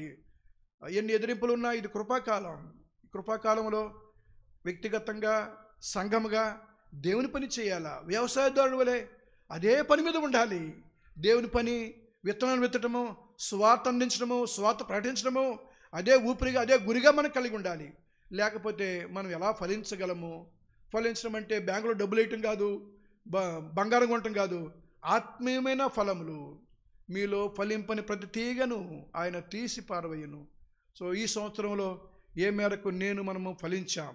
రెండవది, అక్కడ ఆయన ఫలించినాడు. ఎవరో? ఇస్సాకు ఫలించినాడు. ఎంత ఫలించాడు? 100 అంతలు, 100% ఫలించాడు. ఎంత అంటే వనరులన్నీ ఆయన వాడుకున్నాడు. దేవుడిచ్చిన అవకాశాలన్నీ వాడుకున్నాడు. నిద్రపోలేదు ఆయన, అలక్ష్యంగా లేడు, నిర్లక్ష్యంగా లేడు. తన ఇంట్లో ఉన్న విత్తనాలన్నీ తీసుకెళ్ళి విసిరినాడు. అన్నీ పండించినాయి. దేవుడు ఫలింపజేశాడు. ఇంటికి ధాన్యం వస్తే బస్తాలు దిగిపోతున్నాయి ధాన్యాలు. ఆయనకి ఎంత సంతోషంగా ఉందో. దేవుడు చెప్పాడు పరవాసిగా ఉండమని చెప్పినాడు. పరవాసిగా ఉన్నాను. దేవుడు తన వాగ్దానం ఇచ్చినాడు, నిన్ను, నీ సంతానాన్ని దీవిస్తాను, విస్తరింపజేస్తాను అన్నాడు. అలాగే దేవుడు నమ్మదగినవాడు. దేవుడు అన్నాడు తన వాగ్దానం విషయమై ఆయన తప్పిపోడు. మార్పు చెందని దేవుడు, నిన్న నేడు నిరంతరము ఏకరీతిగా ఉన్నవాడు. తన వాగ్దానం విషయమై ఆయన మరిచేవాడు కాదు. నిశ్చయంగా ఏమైతే వాగ్దానం చేశాడో మనకు, మన పిల్లలకు, మన కుటుంబాలకి నిశ్చయంగా నెరవేరుస్తాడు. ప్రతి సంఘంలో చర్చ్ ప్రామిస్ ఒకటి పెడతారు. ఇది అక్కడ ఉంది కదా, వ్యక్తిగతమైన ప్రామిస్ ఉంది, చర్చ్ ప్రామిస్ ఉంది. మరి వ్యక్తిగత ప్రామిస్లే మర్చిపోతూ ఉంటాం. ఎవరికైనా గుర్తుందా? కొంతమంది రోజు వ్యక్తిగత ప్రామిస్ ప్రార్థన చేస్తూ ఉంటారు. మరి చర్చ్ ప్రామిస్ గురించి ఎప్పుడైనా చేస్తుంటారా? నేను మొన్ననే ఏలూరు అని ఏలూరుకి వెళ్ళాను.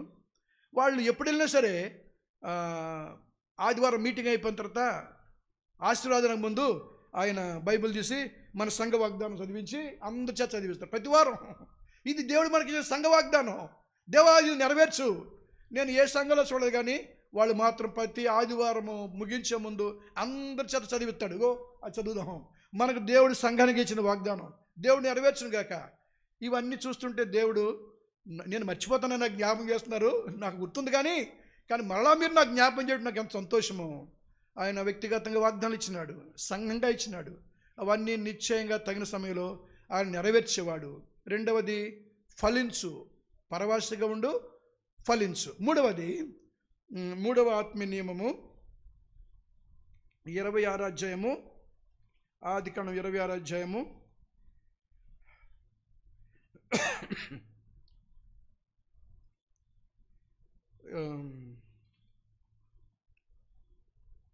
25వ వచనం, 26వ అధ్యాయము 25వ వచనం.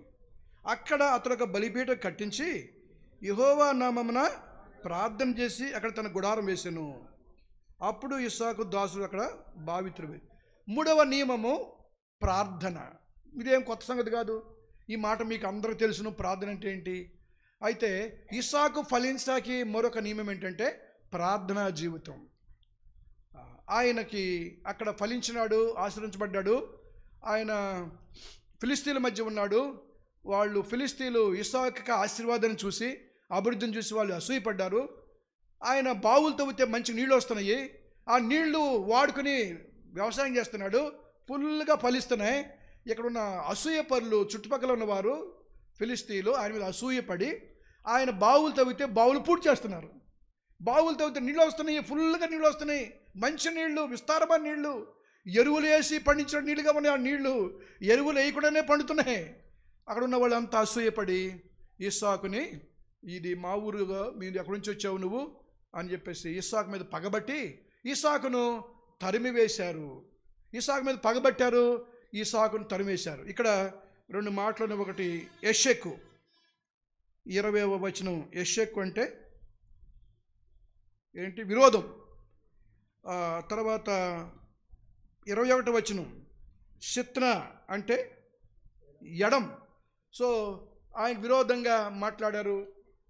అయితే ఆయన వాళ్ళతో పోట్లాడకుండా ఇది మాది, మా నాన్నతో బడి బావులు, అదేంటయ్యా మాకు డాక్యుమెంట్ ప్రూఫ్ కూడా ఉంది కదా, ఈ బావులు మావి, మమ్మల్ని వెళ్ళిపోమంటారు ఏంటికి అని ఆయన గొడవ చేయకుండా, పోట్లాడకుండా ఆయన ముందుకెళ్ళిపోతూ వచ్చాడు. యెషెకు శిత్న, మేము మీతో పోరాడము, నేను వెళ్ళిపోమంటే ముందుకెళ్ళిపోతా. ఇది చక్కటి ఆత్మీయమైన నియమం. ఇంతకీ వెళ్ళి ఆయన బెహెర్షెబాకు వెళ్ళాడు. తర్వాత 25వ వచనంలో ఒక బలిపీఠం కట్టి అక్కడ గుడారం వేసి ప్రార్థన చేశాడు. ఒక బలిపీఠం కట్టి ప్రార్థన చేశాడు. ప్రార్థన చేసిన మరునాడే ఎవరైతే ఆయన తోలివేశారో, ఎవరో అబీమెలెకు, ఆయన తోలివేసిన 26వ వచనం, అబీమెలెకును అతని స్నేహితుడును అహూజతును అతని సేనాధిపతి అయిన ఫీకోలును గెరారుండి అతని ఎదుగు వచ్చి ఇస్సాకును వెతుక్కుంటూ వచ్చారు. వచ్చి ఇస్సాకు ఎక్కడున్నాడు వెతుక్కుంటూ వచ్చారు. ఎప్పుడైతే ఇస్సాకు చూడండి మంచి ఆత్మీయ నియమాన్ని పాటించాడు, పోరాడలేదు, జగడమాడలేదు, వెళ్ళిపోమంటే వెళ్ళిపోయాడు. ముందుకెళ్ళిపోయి ఒక బలిపీఠం కట్టి ప్రార్థన చేశాడు. ప్రార్థన చేస్తే దేవుడు ఆయన ప్రార్థన అంగీకరించాడు. ఇస్సాకు ప్రార్థన పరుడు. ఇస్సాకు తన తండ్రి అయిన అబ్రహాము దగ్గర ప్రార్థన నేర్చుకున్నాడు. అబ్రహాము సొదొమ గొమొర్రా కొరకు ప్రార్థించాడు. అబ్రహాము అబీమెలెకుకు సంతానం లేకపోతే అబ్రహాము ప్రార్థించాడు. ఇప్పుడు అబ్రహాము యొక్క ప్రార్థనను ఇస్సాకు చూశాడు, ఇస్సాకు చేశాడు. చూడటమే కాదు, చేయాలి. ప్రార్థనా జీవితం చాలా ప్రాముఖ్యమైనది. ఇది మీకు తెలియంది కాదు. అబ్రహాము దగ్గర నేర్చుకున్న ఈ ప్రార్థన ఆపదలో, అక్కరలో, బాధలో, కష్టంలో, శత్రువు తరివేస్తున్నప్పుడు ముందుకెళ్ళిపోయి ఒక బలిపీఠం కట్టి ఇస్సాకు ప్రార్థన చేశాను. ప్రార్థన గురించి చాలామంది ప్రకటిస్తారు, బోధిస్తారు, కానీ ప్రార్థన చేయరు. ప్రార్థనకు వస్తారు, కొంతమంది కూడా ప్రార్థన చేయరు. ప్రార్థనకు వస్తారు, ప్రార్థన చేయరు. మా ఊర్లో ప్రార్థనకి 400 మంది వస్తారు. మా ఊర్లో మేము ఎక్కడైతే ఆరాధన చేస్తున్నామో ఆ స్థలంలో ప్రార్థనకి 300 మంది, 400 మంది వస్తారు. కానీ ప్రార్థన చేసేది 5-6గురే. ఇక ప్రతి వారము అదే టేప్ రికార్డర్ లాగా అదే చేస్తారు. ఆమె, ఆయన ప్రతి వారం వాళ్ళు చేస్తారు. మిగతా వాళ్ళందరూ ఎందుకు వస్తారో తెలియదు, ఎందుకు వెళ్తారో తెలియదు. అదొక డెకరేషన్ లాగా వస్తారు. అలా కాదు కదా.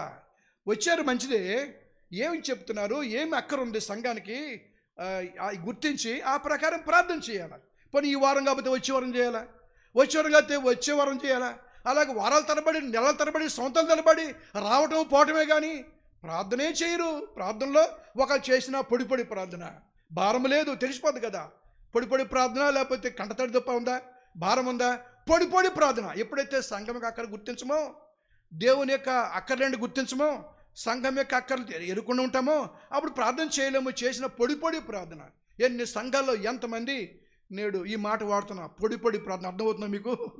పొడి పొడి ప్రార్థన అంటే పెదవులతో చేసే ప్రార్థన. అది తెలిసిపోతుంది. అది భారంతో ఉందా, ఊరికినే నామకార్థంగా ఉందా? ఎంత నామకార్థంగా ప్రార్థనలు. మీ ఊరి గురించి నేను చెప్పట్లా, మా ఊరి గురించి చెప్పుకున్నాను. మా ఊరి గురించి చెప్పుకుంటే నాకు అవమానమే కదా. కానీ సహజంగా చెప్తున్నా, ఇంతమంది 100 మంది వస్తున్నారు కానీ సంవత్సరాల తరబడి ప్రార్థనే చేయరు. ఎందుకు చేయరంటే అక్కరేంటో తెలియదు వాళ్ళకి. ఎందుకు అక్కర తెలియదంటే ఆత్మీయ నేత్రాలు వెలిగించబడలేదు, గ్రహింపు లేదు. సంవత్సరాల తరబడి ఉంటున్నారు కానీ ఆత్మీయమైన వెలిగింపే లేదు. అందుకే ఎండిపోయిన కాడు ద్రాక్షాలు కాసే సంఘములుగా, విశ్వాసులుగా, కుటుంబాలుగా మనం ఉంటున్నాం. సహోదరుడు, సహోదరి, యవనస్తురాలా, నీ ప్రార్థనా జీవితం ఎలా ఉంది? ప్రార్థన అంటే దేవుని దగ్గర అడగటం. ఆయన అన్నాడు, అడగండి ఇస్తానన్నాడు కదా. మన అక్కర్లేంటో, ముఖ్యంగా సంఘ అక్కర్లు, సేవా అక్కర్లు, స్వార్థకరంగా అక్కర్లు, అవి ముందు ఉండాలి. నా రాజ్యము, నా నీతి మొదట వేదికుడి, అప్పుడు మీవన్నీ ఇస్తా. ప్రార్థన చేయమంటే నన్ను దీవించు, మా ఆవిడని దీవించు, మా భార్యను దీవించు, మా భర్తను దీవించు, మా పిల్లలు దీవించు. అదే ప్రార్థన. ఇదే చిలక పలుకుల మాటలు కానీ దానికి మించి ప్రార్థన రాదు. అది ప్రార్థనే కాదు అసలు. సంఘం యొక్క అక్కరేంటి, సువార్త అక్కరేంటి, సంఘంలో ఏ అక్కర ఉంది, మన పట్టణంలో ఏ అక్కర ఉంది, మన దేశంలో అక్కర ఉంది, పరిస్థితులు ఎలా ఉన్నాయి, సంఘాలు ఎలా ఉన్నాయి, దాని గురించి ఏనాడైనా ప్రార్థించామా? భారం కలిగి ఉంటున్నామా? ప్రార్థన ఒక శక్తివంతమైన ఆయుధం. ప్రార్థన ఆయుధం ఎదుట ఏ శక్తి కూడా నిలవలేరు. బాంబులు కాదు, ఆటం బాంబులు కాదు, న్యూక్లియర్ వెపన్స్ కాదు, ఏమి కూడా ప్రార్థన ఎదుట నిలవలేరు. ఇటువంటి శక్తివంతమైన ఆయుధాన్ని దేవుడు మన చేతికిస్తే మనము దాన్ని సరిగా వాడకుండానే ఉంటున్నాం. యేసు ప్రభు ఎప్పుడూ ప్రార్థించేవాడు. యెరూషలేములో ఆయన అన్నడు, ఒక రాత్రి ఒక ఇంట్లో నిద్రపోలేదు ఆయన. యెరూషలేము ఆయన ఊరు కాదు. యేసు ప్రభు ఊరు ఏ ఊరు?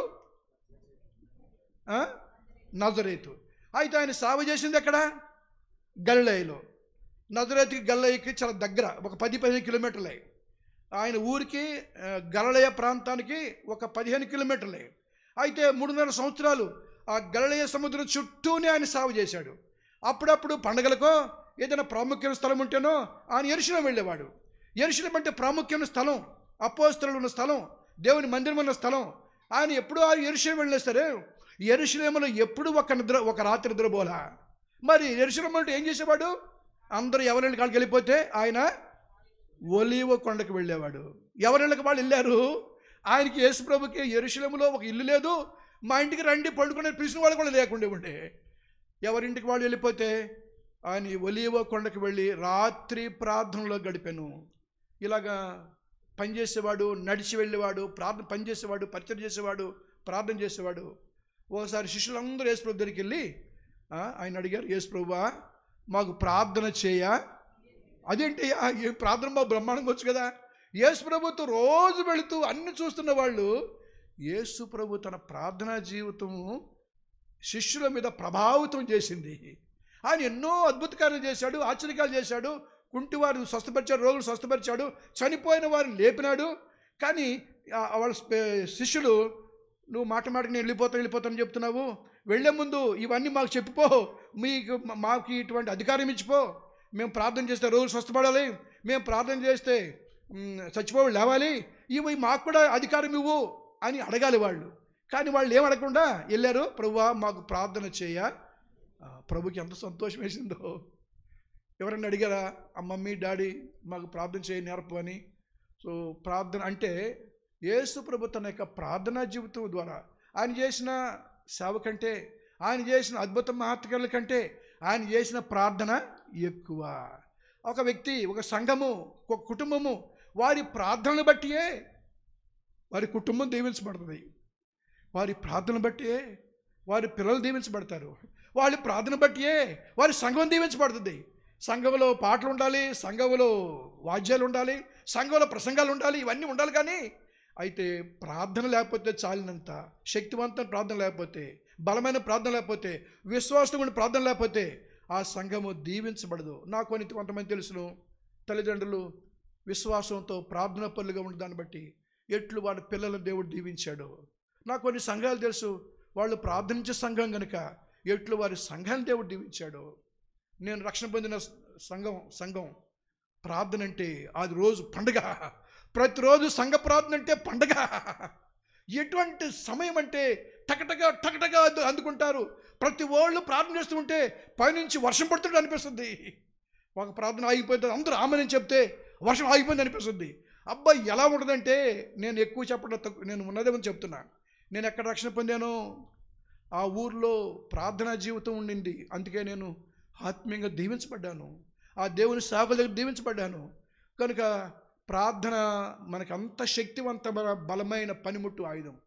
ఈయన బలిపీఠం కట్టాడు, ప్రార్థన చేశాడు. ప్రార్థన చేసిన వెంటనే మరునాడే తను ఎవరు తరిమేశారో, వెళ్ళిపోమని చెప్పారో వాళ్ళు వెతుక్కుంటూ వచ్చి ఎక్కడ ఇసాక్ ఎక్కడ అనుకుంటూ వచ్చారు. ఇసాక్ ఉన్న స్థలానికి వచ్చాడు. ఇసాక్ వాళ్ళు వచ్చేస్తే ఇసాక్ ఏమన్నాడు, నన్ను మీద పగబట్టి నన్ను తోలివేసి మళ్ళా వచ్చారేంటి నా వెనకాల అని అడిగిన తర్వాత అప్పుడు వాళ్ళు ఏమన్నారు తెలుసిన, దేవుడు నీకు నిశ్చయముగా 28 వచ్చిన నిశ్చయముగా యెహోవా నీ తోడు ఏంటో మేము చూసాం, నీతో ఒక నిబంధన చేస్తాం, ఇక నీ జోలికి మేము రాము, నీవే నీ దేవుడే గొప్ప దేవుడు, నీతో మేము ప్రమాణం చేస్తాం, ఒక కాగితం మీద రాస్తాం, ఇక మీద నీకు జోలికి రామన్నాడు. ఏమని తెలిసిన, నిశ్చయంగా యెహోవా నీకు తోడుగా ఉంటాం నేను చూసాం, నీ ఆశీర్వాదం చూసాం, నీ ప్రార్థనా జీవితం చూసాం. శత్రులు వెదకుంటూ వచ్చారు, నిశ్చయంగా నీకు తోడుగా ఉన్నాడు దేవుడు. ఇటువంటి సాక్ష్యము మన సంఘాలు మన కుటుంబాలు కలిగి ఉంటాయా? నిశ్చయంగా ఆయన చేసిన ప్రార్థనను బట్టి, విధేయతను బట్టి, పోట్లాడకుండా ముందుకెళ్ళిపోయిన దాన్ని బట్టి ప్రార్థన చేయగా తన శత్రువును తన యొద్దకు పంపించాడు.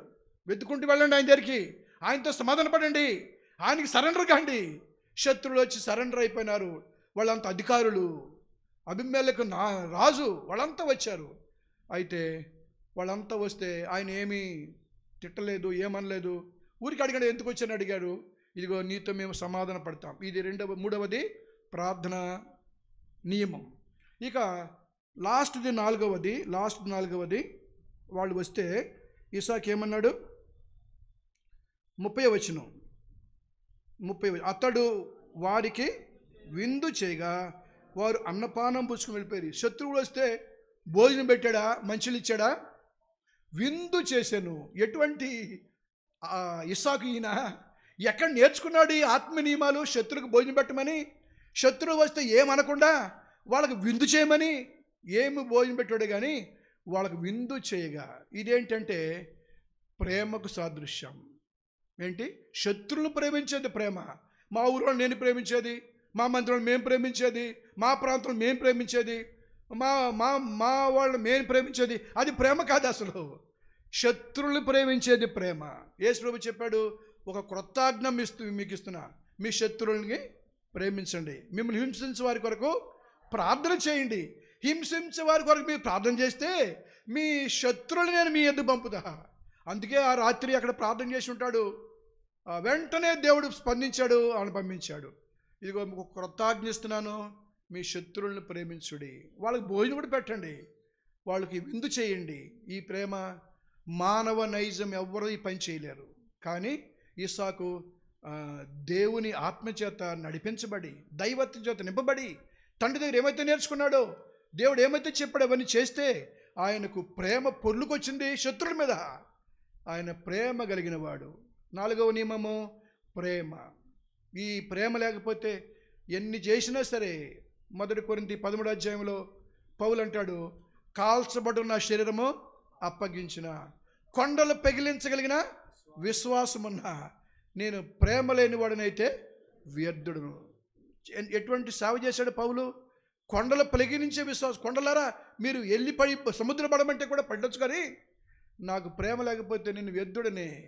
కాల్చబట్టాక నా శరీరం అప్పగించినా సరే నేను ప్రేమ లేని వాటితో వ్యర్థుడను. ఈ అంచెదినాల్లో, ఈనాడు సంఘాల్లో, అనేక స్థలాల్లో, మీ ఊరి సంఘాలు నాకు తెలియదు కానీ దేవుని ప్రజల మధ్య కొదువుగా ఉన్నది ఏంటంటే ప్రేమే.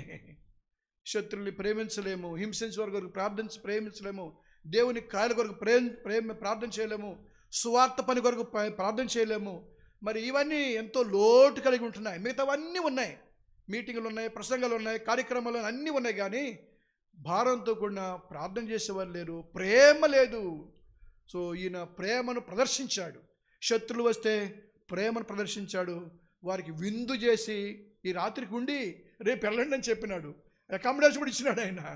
అబ్బా, ఎటువంటి ప్రేమ! ఈ ప్రేమ ఇస్సాకు దేని సాదృశ్యం అంటే, ఉదయకాలం మనం చూసాము, బోయాజు ఎవరు సాదృశ్యం? యేసుక్రీస్తు ప్రభు సాదృశ్యం. ఇప్పుడు ఇస్సాకు కూడా యేసుక్రీస్తు ప్రభు సాదృశ్యం. శత్రువులు ప్రేమించిన వాడు యేసుక్రీస్తు ప్రభు.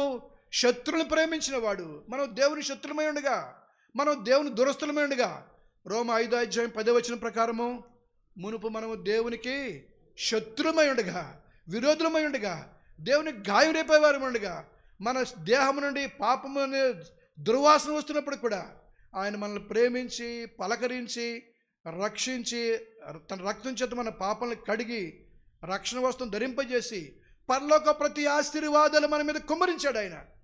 ఏ ఆశీర్వాదాలు? భూ సంబంధమైనవి, తర్వాత ముందు ఆత్మ సంబంధమైనవి. ఎఫెసీయులకు 1:3 ఉంది, ఆత్మ సంబంధ ప్రతి ఆశీర్వాదాలు మన మీద కుమ్మరించను.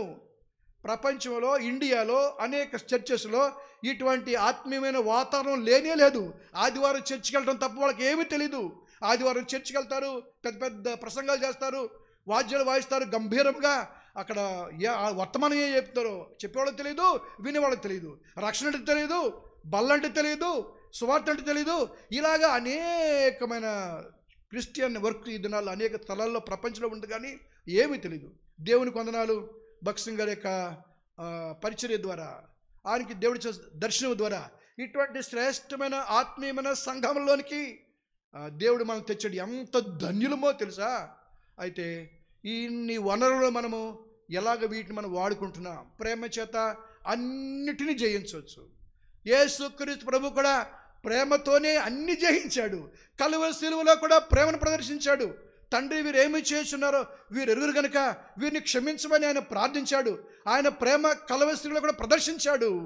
చూసేవాళ్ళు అందరూ, వినేవాళ్ళు అందరూ, ఆయన సిలువేస్తున్న రాణువారు, రోమా రాణువారు కూడా, అబ్బా ఎటువంటి వ్యక్తి ఈయన, ఎటువంటి వ్యక్తి ఈయన, ఎంతమంది మారుమోసపడిందో మనకు తెలియదు, కానీ కలువరి శిలువలో కూడా తన ప్రేమను ప్రదర్శించాడు. క్రీస్తు అంటే ప్రేమే. ఈ ప్రేమను ఆయన అందరికీ విస్తరింపజేస్తున్నాడు. మనమందరం ఈ ప్రేమకు బద్దులమై ఉన్నాం, ఈ ప్రేమను పొందినాం, దీవించబడుతూ వచ్చాం. ఎవరైనా రక్షించబడకపోతే, ఈ ప్రేమ రుచించకపోతే, రక్షణ ఎలగకపోతే, ఈ ప్రేమామయుడిని యేసుక్రీస్తు ప్రభు ఆయన ఈ సాయంత్రకాల సమయంలో నిన్ను ఆహ్వానిస్తుంటున్నాడు. కుమారుడు, కుమార్తె, నేను నిన్ను ప్రేమిస్తూ ఉన్నాను. నువ్వు బాగుండవని, నీ పవిత్రంగా ఉండవని, నీలో ఏ లోటు లేవని నేను నిన్ను ప్రేమించట్లా. నువ్వు పడిపోయిన వాడువో, చెడిపోయిన వాడువో, పాపముతో మునిగిపోయి పాపములో పొర్లాడుతున్న వాడవని నాకు తెలిసి ఉండి కూడా నేను నిన్ను ప్రేమిస్తూ ఉన్నాను. ప్రపంచంలో పాపిని ప్రేమించిన వారు ఎవరూ లేరు. తల్లిదండ్రులు కూడా ప్రేమించడం. మనం దేవుని మనం వారి విరోధంగా జీవిస్తూ ఉంటే, అవమానంగా జీవిస్తుంటే, పాపంలో జీవిస్తుంటే అనేక సార్లు తల్లిదండ్రులు, మీరు పోరా, నువ్వు పోవే బయటికి, మాకొద్దు, ఏంటి నువ్వు సాక్ష్యం ఏంటి, నీ జీవితం ఏంటి అని చెప్పిన వాళ్ళు అనేక మంది తల్లిదండ్రులు లేరా? ఈయన ఎవరినైనా పొమ్మన్నాడా? ఎవరిని పొమ్మంట్లా. రండి, ప్రయాసపడి భారం మోచుకొనిచున్న సమస్త జనులారా రండి. తల్లి కంటే, తండ్రి కంటే, స్నేహితుని కంటే ఆయన పాపిని ప్రేమించిన ప్రేమ, ఆయన ప్రేమకు సాటి అయింది ఏమీ లేదు. ఈయన ప్రేమమయుడు. ఆయన ప్రతివాని కొరకు చేతులు చాపు, ప్రత్యేకముగా పాపము చేత పడి చెడి నశించిపోయి లోకంలో ప్రతి కీడులో ఎటు దిక్కుతోసని వ్యక్తులు ఎవరైనా ఉన్నారా? నన్ను ఎవరు ప్రేమించరు, నాకెవరు లేరు, అయ్యో నేను ఒంటరివాడిని, నేను అనాథని అని అనుకుంటున్నావేమో. నిజమే కావచ్చు, కానీ యేసుక్రీస్తు ప్రభువు నీ సృష్టికర్త. ఆయన నిన్ను సృష్టించాడు, నేను రక్షించడానికి సిద్ధంగా ఉన్నాడు. ఆయన నీ వైపు చేతులు చాపుతున్నాడు. నా కుమారుడు, నా కుమార్తె, నా ప్రేమను రుచించేవా? నేను నీ కొరకు చనిపోయినా, నీ కొరకు ప్రాణం పెట్టినా, నిన్ను రక్షించడానికి నా రక్తాన్ని చిందించినాను, నిన్ను ప్రేమిస్తున్నాను, నీ వైపు నేను చేతులు చాపుతూ ఉన్నాను. ఆయన ప్రేమ కలిగిన వాడు. ఈ ప్రేమ నేను రుచించావా? ఉన్నపాటున ఆయన యుద్ధకు వస్తే యేసు ప్రభువు నిన్ను ప్రేమిస్తున్నాడు, నీ పాపాలు క్షమిస్తాడు, నూతన వ్యక్తిగా చేస్తాడు, నూతనంగా దీవించి ఆశీర్వదిస్తాడు. ఆయన నిన్ను అనేకులకు దీవెనకరంగా చేస్తాడు. ఈ 4 అంతల ఆశీర్వాదాలు పరవాస అనుభవం, ఫలించే అనుభవము, ప్రార్థించే అనుభవము, ప్రేమించే అనుభవము. క్రీస్తు ఈ ప్రేమమయుడు. ఆయన శత్రులు వస్తే విందు చేసి పంపించినాడు. ఈ ఈ ఇస్సాకు యేసుక్రీస్తు ప్రభు సాదృశ్యం. ఆయన ప్రేమ కలిగిన వాడు కనుక ఈ ప్రేమను ఇంక ఎవరైనా రుచించకపోతే, ఈ ప్రేమకు నువ్వు పాత్రుడు కాకపోతే, దేవుని ప్రేమ నీ వైపు ఆయన తన చేతులు చాపుతున్నాడు. నా ఎదుకురా, నా కుమార్తె నా ఎదుకురా, నేను నీకు విశ్రాంతినిస్తా. నీ జీవితంలో పాప క్షమాపణ పొందిన దినముందా? యేసు ప్రభువా నేను పాపిని, నా పాపాలు క్షమించమని చెప్పిన దినమంతూ ఉందా? లేకపోతే ఈ రాత్రి సమయంలో ప్రభువా నేను పాపినయ్యా, నీ ప్రేమకు వందనాలు, నీ ప్రేమ నా యొద్ద కనపరిచినావు, ఇదిగో నన్ను ప్రేమిస్తున్నావు, నా హృదయాన్ని అర్పిస్తున్నా, నన్ను కడుగుము పవిత్రపరచమని ఆయనకి నీ హృదయాన్ని అర్పిస్తే ఈ దినము నీ జీవితానికి మరుపురాని దినం. ఆగస్టు 16వ తారీఖున శనివారం యేసుక్రీస్తు యొక్క ప్రేమను రుచించడానికి ఆయన వైపు చేతులను చాచినట్లయితే నువ్వు ధనిడు అవుతావు. అభిమేలకు వారు విందు తింటాం, ఒకరోజు తిన్నారు, కానీ యేసుక్రీస్తు ప్రభుని అంగీకరిస్తే అనుదినము నీకు విందే.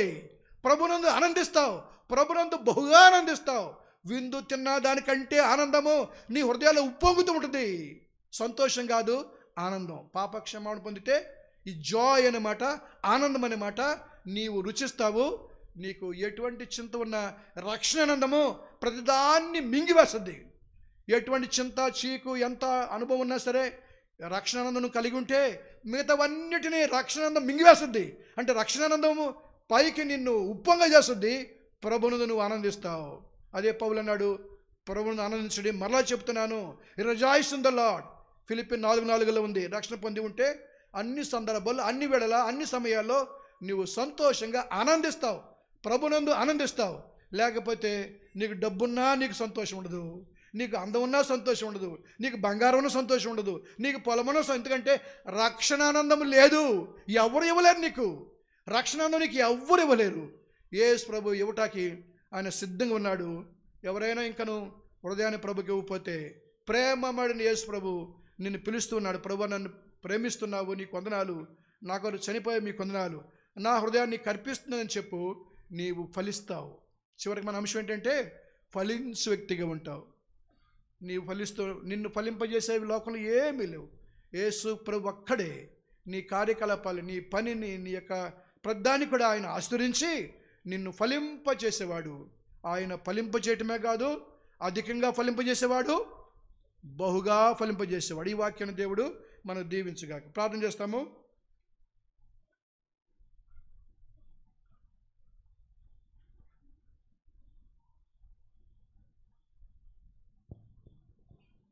మోకరించండి, ప్రార్థన చేసుకుంటాం.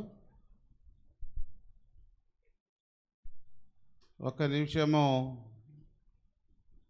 ఎవరు కళ్ళు తెరవద్దు, అందరు కళ్ళు మూసుకోండి, ఎవరు లెగవద్దు. వాక్యం విన్నాము, ఒక తీర్మానం మన ఆత్మీయ జీవితంలో చేసుకుందాం. ఏదో వచ్చేసామో వెళ్ళిపోయామని కాకుండా దేవుడు ఏదైతే మనతో మాట్లాడుతున్నాడో అది మన హృదయంలో భద్రపరుచుకుందాం. ఈ దేశమందు పరవాసి అయ్యుండము అని. పరవాసినినే జగమున ప్రభువా నడుచుచున్నాను నీ దారిని, నా గురి నీవే. నిజంగా దేవుని గురిగా పెట్టుకొని దేవుని దారిలో నడుస్తుంటే యాత్రికుడిగా బ్రతుకుతాం. కనుక ఈ లోకంతో ఎంతవరకు సంబంధమో అంతవరకే సంబంధం కలిగి ఉందాం. ప్రభుతో మంచి సంబంధం కలిగి జీవిద్దాం. ప్రభు కొరకు ఫలిద్దాం, బహుగా ఫలిద్దాం. ఏదో రక్షించబడ్డాను, బాప్తీసం తీసుకున్నాను, ఒక ముద్ర ఇచ్చుకున్నానని కాదు. నేను బహుగా ఫలించాలి, 100 ఫలం. అంటే దేవుడు ఇచ్చిన అవకాశాలన్నీ వాడుకున్నాడు, వనరులన్నీ వాడుకున్నాడు. ఈరోజు దేవుడు మనకి ఎన్నో అవకాశాలు ఇస్తుంటే కాని వాటి కొరకు వాడి ప్రభు కొరకు ఫలించకుండా బ్రతుకుతున్నాం. నిజంగా 100 ఫలం పొందాడు అతడు. మంచి ప్రార్థనాపరుడు కూడా. దేని గురించి ఆలోచించగాకు, శత్రువుల గురించి కూడా ఆలోచించగాకు. నీకు వచ్చే శోధనలు, పరిస్థితుల గురించి కూడా ఏం ఆలోచించగాకు. ప్రార్థన చేయి చాలు. జగడము, విరోధము, ఇటువంటి పరిస్థితులున్నా ఇస్సాకు మాత్రం ప్రార్థన చేస్తే విరోధం పెట్టుకున్నవారు, జగడం పెట్టుకున్నవారు, తోలివేసిన వారు వాళ్ళే మళ్ళా వచ్చి సమాధానపడ్డారు. ఎంత శక్తివంతమైంది ప్రార్థన. అందుకే రండి, ప్రార్థనకి రండి, ప్రార్థన కుడికి రండి, సంఘ ప్రార్థనకి రండి, ఉపవాస ప్రార్థనకి రండి, ఆల్నైట్ ప్రేయర్కి రండి అంటే నేను ఆదివారమే వస్తాను, మిగతా వాటికి రాను. అందుకే మనకు పరిస్థితులు మనం జయించలేకపోతున్నాం. ఇది వాస్తవం. ఈ రాత్రన్న గ్రహించు, మనసును పెట్టి ఒకసారి. యేసు ప్రభువారి గురించి ఒక శ్రేష్టమైన మాట బ్రదర్ వాడాడు. ఏమిటో తెలుసా? తాను చేసిన పరిచర్య కంటే, అద్భుతాల కంటే ఎక్కువ సమయము ప్రార్థనలో గడిపాడు. ఈరోజు మనం చేసే పరిచర్య వీటన్నిటికంటే మన సమయం ఎక్కువ ప్రార్థనలో గడపాలి. తీర్మానం చేసుకుందామా? చాలా చక్కని మాట అది. హృదయంలో భద్రపరుచుకుందామా? ఇంటికి వెళ్ళినా మళ్ళీ మర్చిపోకుండా హృదయంలో రాసుకుందామా? ప్రభువా, ఎక్కువ సమయము నేను ప్రార్థనలో గడపాలి. అప్పుడు పరిస్థితులన్నిటి నుంచి నేను విడిపించబడతాను. ఆఖరికి ఒక దైవికమైన ప్రేమ చేత నన్ను నింపు ప్రభువా. నీ ప్రేమ చేత నన్ను నింపు ప్రభువా. నా ప్రేమ కాదు ప్రభువా. నా ప్రేమ ద్వేషిస్తే ద్వేషిస్తాం, ప్రేమిస్తే ప్రేమిస్తాం. ద్వేషించిన శత్రువుకు కూడా విందు చేసే ప్రేమ నిజంగా ఇస్సాకు చూపించాడంటే ఈరోజు ఈ విషయంలో మనం కొరతపడలేమా? ప్రభుతో చెబుదాం, నీ ప్రేమతో నన్ను నింపు ప్రభువా అని. నింపుము మాలో ఓ దేవా, ఇంపుగా నీ మధుర ప్రేమ. నింపుము మాలో ఓ దేవా, ఏదో కీబోర్డ్. నీ మధుర ప్రేమ నిలుపుము మాలో ప్రేమమయుడా. ఆగాపే క్రీస్తు ప్రేమ పాడండి. నిలుపుము మాలో ప్రేమమయుడా. ఆగాపే క్రీస్తు ప్రేమ. ఆగాపే ఆగాపే ఆగాపే క్రీస్తు ప్రేమ. ఒక్క నిమిషం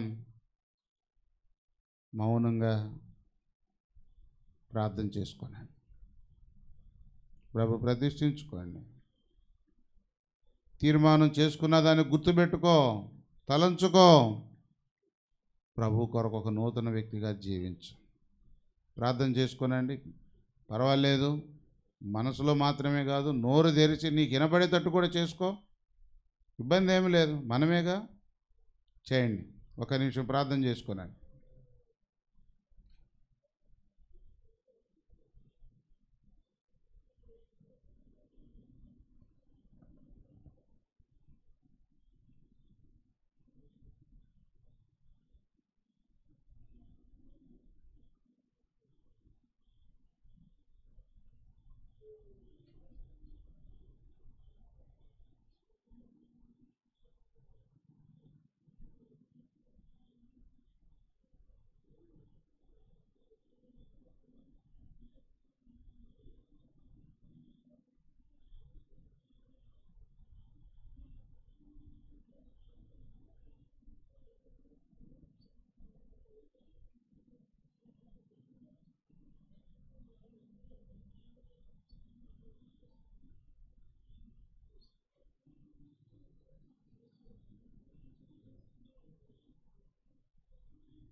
ప్రేమ కలిగిన తండ్రి, ఈ రాత్రి ఇస్సాకు యొక్క జీవితంలో నుండి మీరు మాతో మాట్లాడుతూ వచ్చిన నీ మాటలను బట్టి స్తోత్రాలు. ఈ 4 గంటలుగా నా మటుకు నేను మేమందరం కూడా నమ్మకంగా నీ కొరకు కొనసాగడం సహాయం చేయాలి. ఈ ఆఖరి దినాల్లో 100 ఫలం పొందేటువంటి వారంగా ఉండవు సహాయం చేయండి. శత్రువును సైతము ప్రేమించే వారం ఉండవు సహాయం చేయండి. ఎక్కువ సమయం ప్రార్థనలో గడుపుటకు సహాయం చేయండి. ఈ ఆత్మయాత్ర జీవితంలో ఎంతవరకు లోకంతో ఉండాలో అంతవరకే లోకంతో సంబంధం కలిగి బ్రతుకుటకు కృప అనుగ్రహించండి. ఆ విధంగా నన్ను మమ్మల్ని సిద్ధపరచును. స్థానిక సంఘం చేరువచ్చిన మిగతా ప్రియులు హోరేబు నిర్మాణ వైపు నుంచి ప్రభాని బిడ్డలందరినీ దీవించి మాలో ఒక నూతన కార్యం జరిగించి ఇస్సాకు వల్ల మేము కూడా నీ కొరకు కొనసాగుటకు మీరు సహాయం చేయవలసి మనం చేస్తూ ఈ 2 దినాలుగా మీరు మాతో మాట్లాడుతూ నీ మాటలు బట్టి స్తోత్రాలు. ఈ మాటలు ముద్రించండి. రేపటి దినం కొరకు కూడా ప్రభు దినం మీరు మమ్మల్ని ఆయతపరచండి. ఈ దాసుని కూడా రేపటి దినం కొరకు నూతనపరిచి మా మధ్య ఇంకను మీరు బలపరిచి వాడుకొనవలసిందిగా మనం చేస్తుంటున్నాం. ఆ విధంగా కృప అనుగ్రహించున్నాం. ప్రేమ్ రిబ్కా బిడ్డలు స్థానిక సంఘం సహోదరులు సహోదరులందరినీ మీరు దీవించము. మీ బిడ్డల చుట్టూ మీ కాపుదలు ఉంచండి. యేసుక్రీస్తు నామమున ప్రార్థించి వేడుకొనుచున్నాం తండ్రి, ఆమేన్.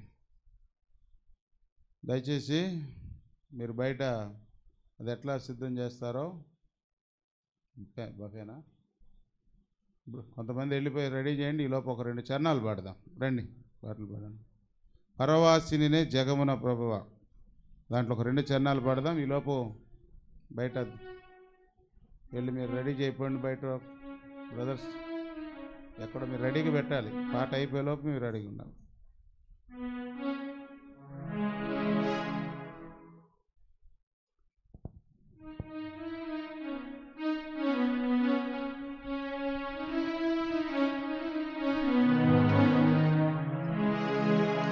నెంబర్ చూపి. పాట సంఖ్య 702వ పాట.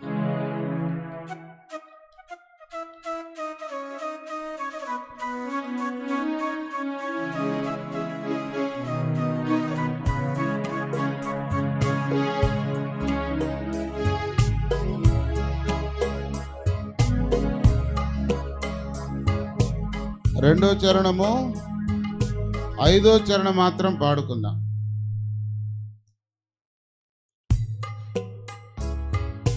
ఎక్కువ చనిపోయినప్పుడు పాడుతూ ఉంటాం మనం.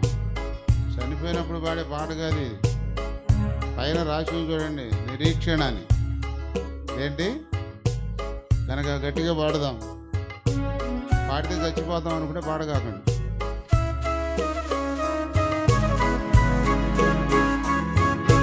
పరవాసిని జగమున్న ప్రభువా పరవాసిని.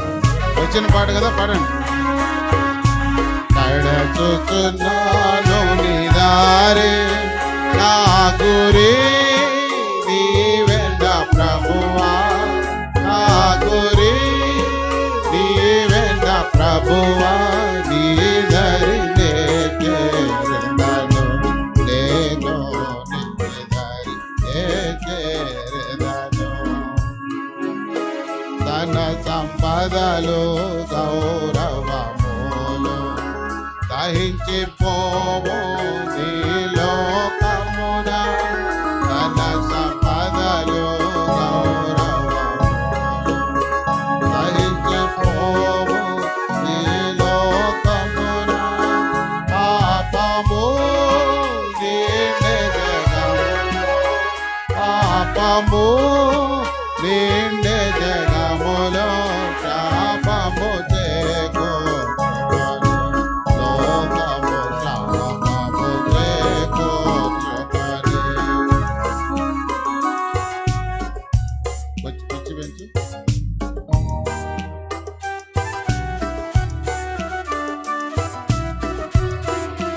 పరవాసిని జగమున్న ప్రభువా పరవాసిని జగమున్న ప్రభువా,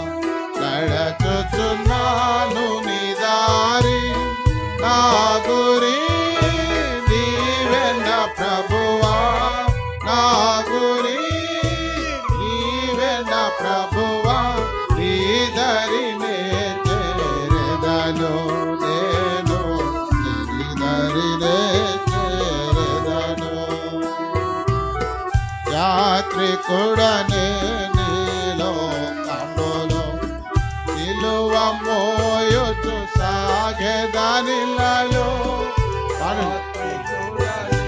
నీలో కమ్ములో నిలువ మోయుచు సాగెదనిలలో అమూల్యమైన ధనముగా అమూల్యమైన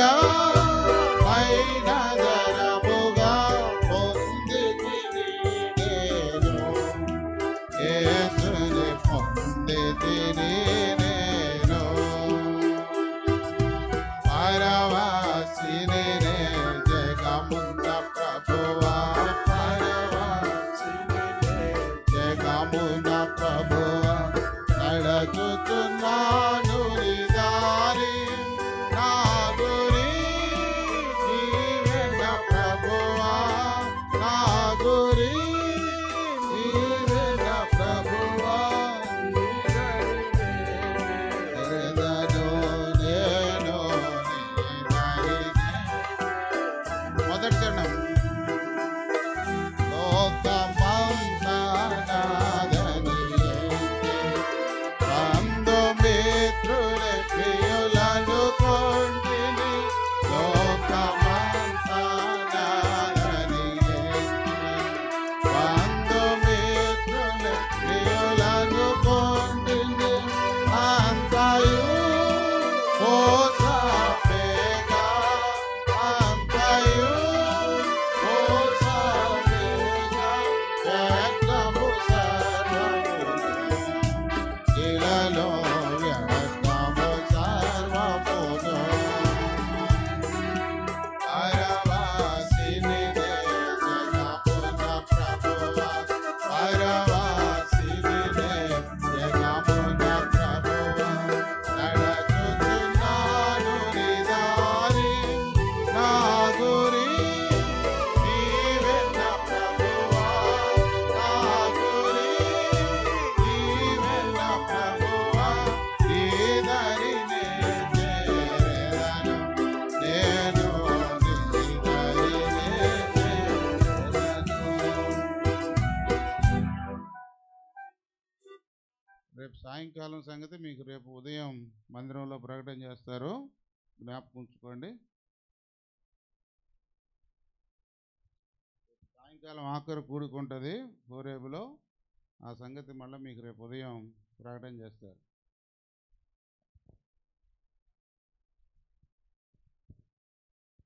ఈ కూడికొచ్చిన సహోదరి సహోదరులకు హృదయపూర్వక వందనాలు. మీరు రాగలిగినందుకు ప్రభువును స్తుతిస్తున్నాం.